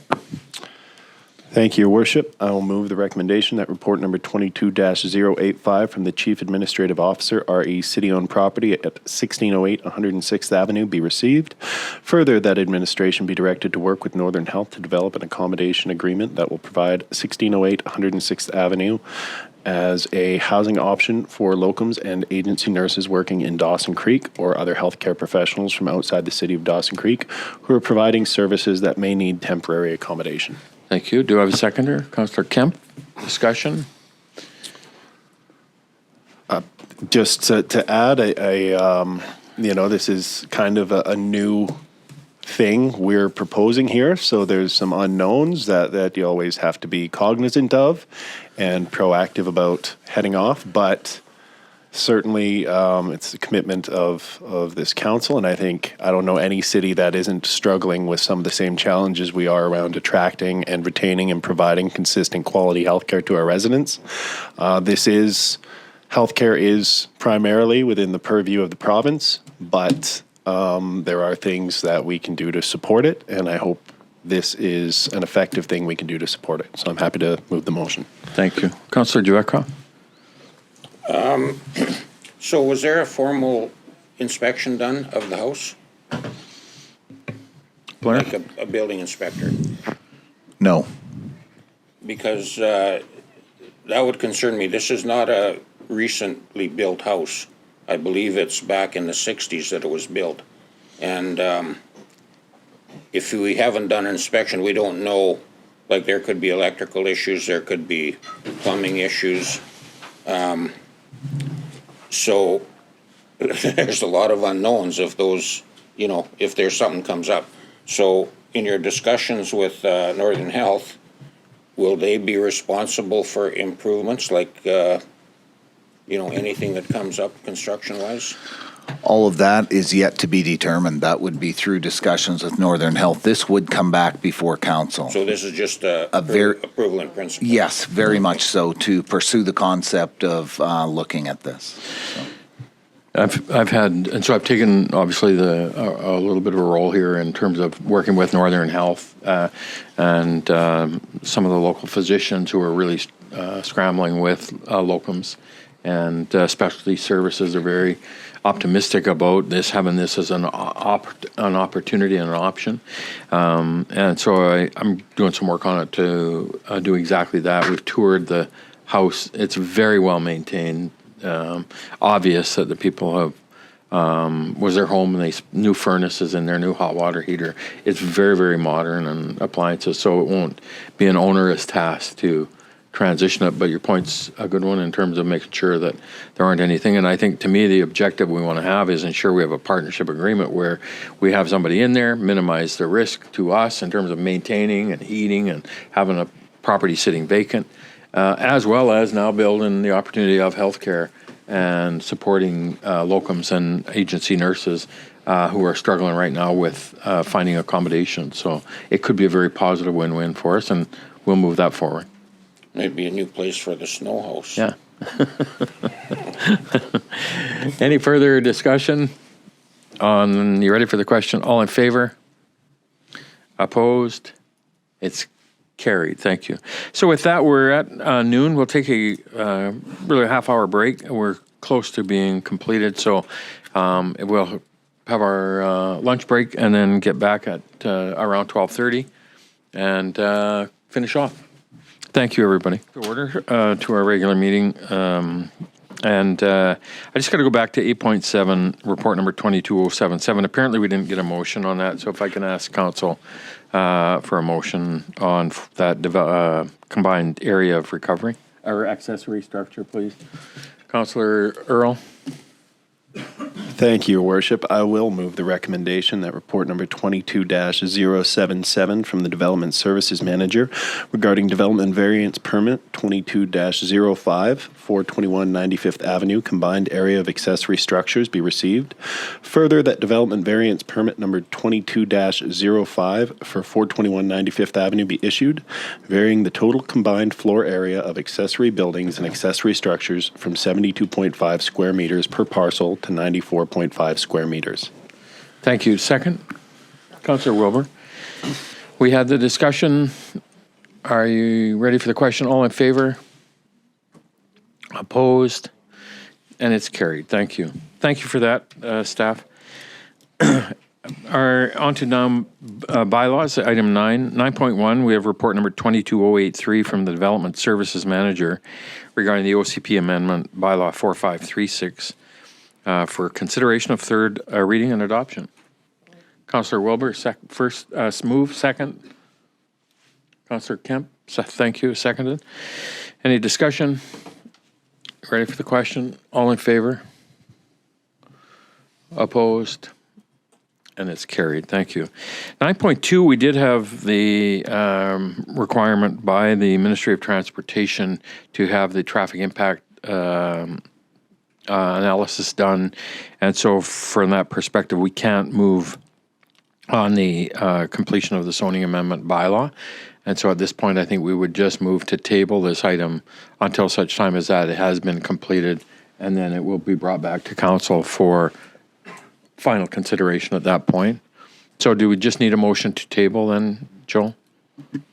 Thank you, Worship. Actually, the motion that does reference the zoning amendment bylaw, it does state that it would be brought back to a future council meeting once the Ministry of Transportation Infrastructure requirements for the traffic impact study have been fulfilled by the owner and they have approved the zoning amendment. So that's when it will come back. We don't need to change that motion. Okay, perfect. Okay, Thank you. thank you. So if we can have that motion, then please, that recommendation. I'll need somebody to read it out, please. Amy? Councillor Kemp. Thank you, Your Worship. I'll move the recommendation, the report number 22-084 from the Development Services Manager regarding zoning amendment 22-02 Woodlands bylaw number 4537, 2022 be received. For the zoning amendment 22-02 bylaw number 4537, 2022 be brought back to a future council meeting once the Ministry of Transportation and Infrastructure requirements for a traffic impact study have been fulfilled by the owner of the zoning amendment 22-02 Woodlands bylaw number 4537, 2022 has been approved by the Ministry of Transportation and Infrastructure. Thank you. Second?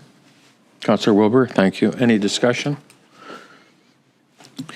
Ready for the question? All in favor? Opposed? And it's carried. Thank you.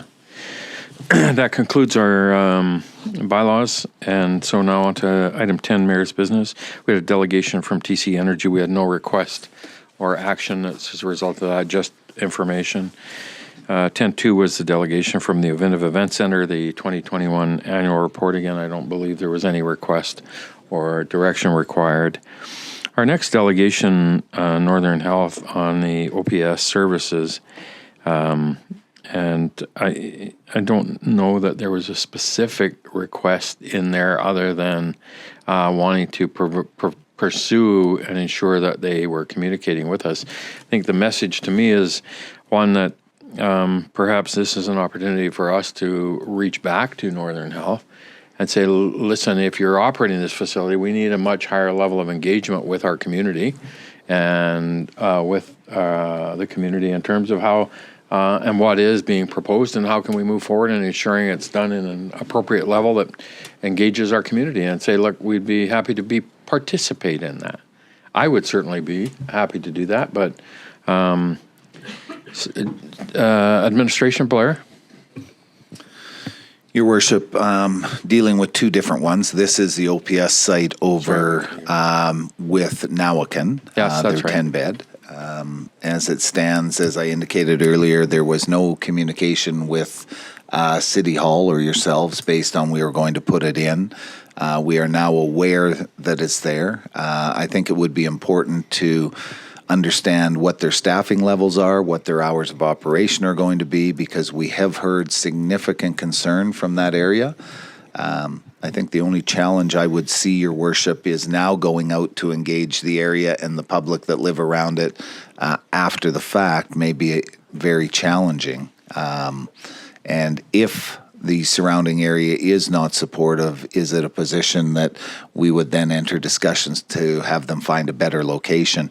We have, initiated the discussions with Northern Health based on, it was a C2 zoning, and correct me if I'm wrong here, Kevin, if it doesn't, let's say you can do it in a zone, it's not permitted. So it's a permitted use. If it is in the zoning, and if it is, we were going to look at spot zoning, which meant you couldn't put it in just any C2 zone. You would have to apply. Mayor and council would then have the opportunity to review it and say, we accept that in that C2 zoning spot. So it couldn't go anywhere except for what you've approved. We can enter those discussions with them. But at the end of the day, under the opioid crisis and the emergency that was declared by the provincial government in 2016, I believe it was, there are many issues that trump our bylaws, and the province can override us. So. I heard numerous times where they were by the people from the delegation about working together, being collaborative, seeking a solution. And so, to me, there's the opportunity for us to reach back to them and say, okay, well then find a way to engage in our community, and we'd be happy to support it and participate. But it's your issue that you're trying to deal with, and how are you going to proceed with it in terms of our community? We saw it and heard it from our delegation of people here concerned about it. So. We will reach out, Your Worship, and engage in that discussion and bring back the information that we're able to garner from Northern Health. Thank you. Councillor Wilbur? Yeah, and just on that, for clarity, Northern Health really is about the Nawakan warming shelter and the safe injection site at their property. It had nothing to do with Snow House. They didn't mention it at all. So are they both funded by Northern Health, or? So I think that's confusion too. And do we need two of them? Yeah, no, and so I'm just staying right here, right now with the Northern Health OPS services. I think the Snow House is a separate conversation in terms No, of this it is. temporary location, in my view. Yeah. Okay, so we'll move forward with it. Councillor Earl? Thank you, Your Worship. Not too much to add. I think I was fairly clear about my frustrations this morning, and I don't want to continue on that. But at this point, given how it's been managed up to this point, my expectation would be that the onus of responsibility moving forward will be on Northern Health to make a convincing case for how this could work with respect to whether that location is appropriate. I have serious doubts given what's occurred there currently, but they did note that they want to discuss the issue further, so we'll leave it at that, and I look forward to those discussions. Thank you. And on the 10.4 is the delegation from the Snow House, and I think they're certainly from my perspective, location is everything. And obviously, the location that they've selected as a temporary location has created real issues for the people in the downtown. And I've heard it, and we saw it today. And so, from my perspective, not there is, and we need to ensure that they're operating the Snow House in an appropriate manner that fits however it is, but not there.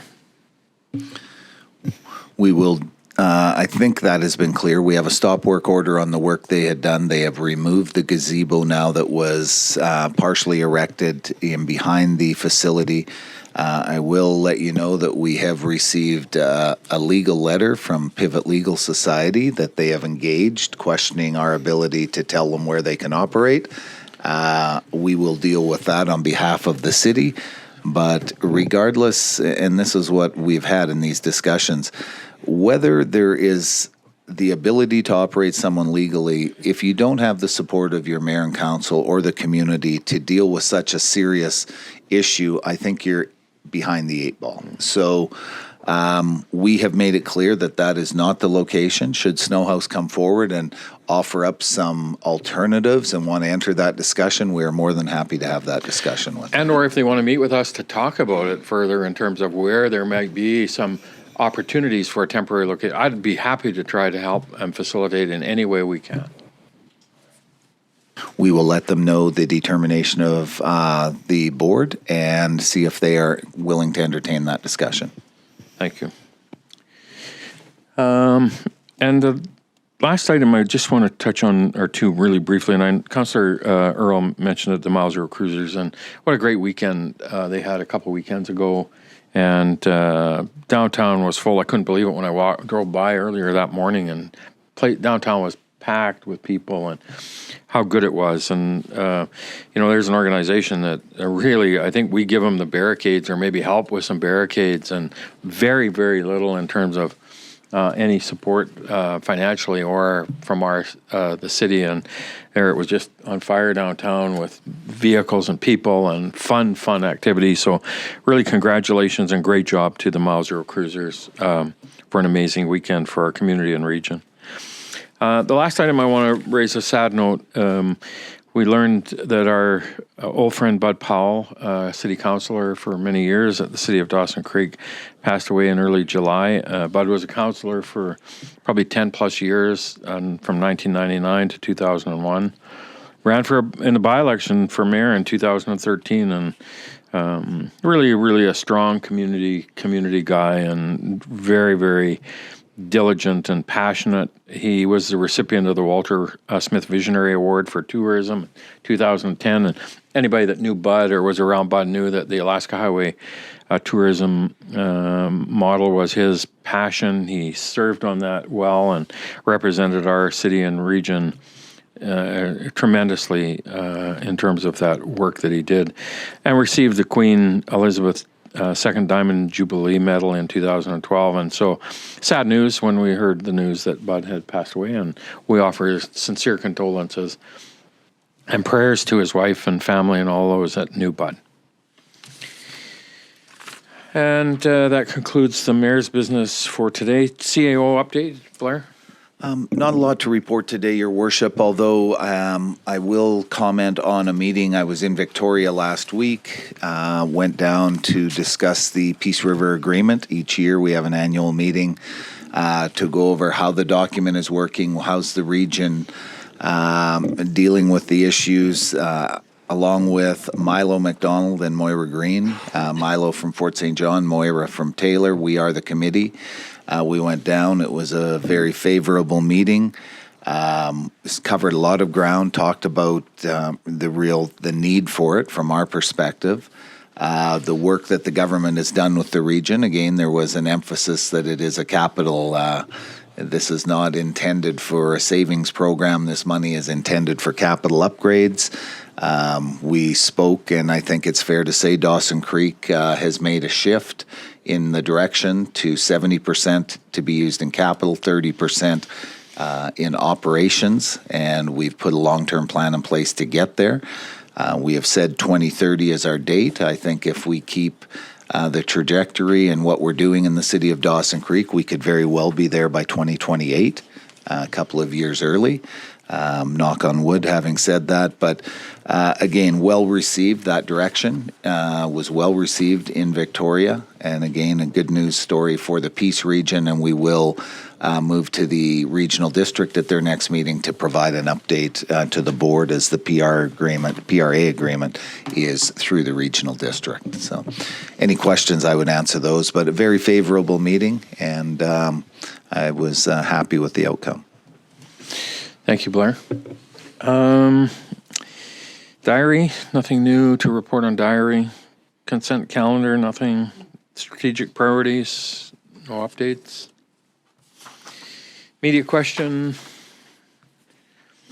So with that, I would like to move that we recess back to our closed meeting, and if I can have a motion that we'll recess. Councillor Wilbur, second. Councillor Kemp.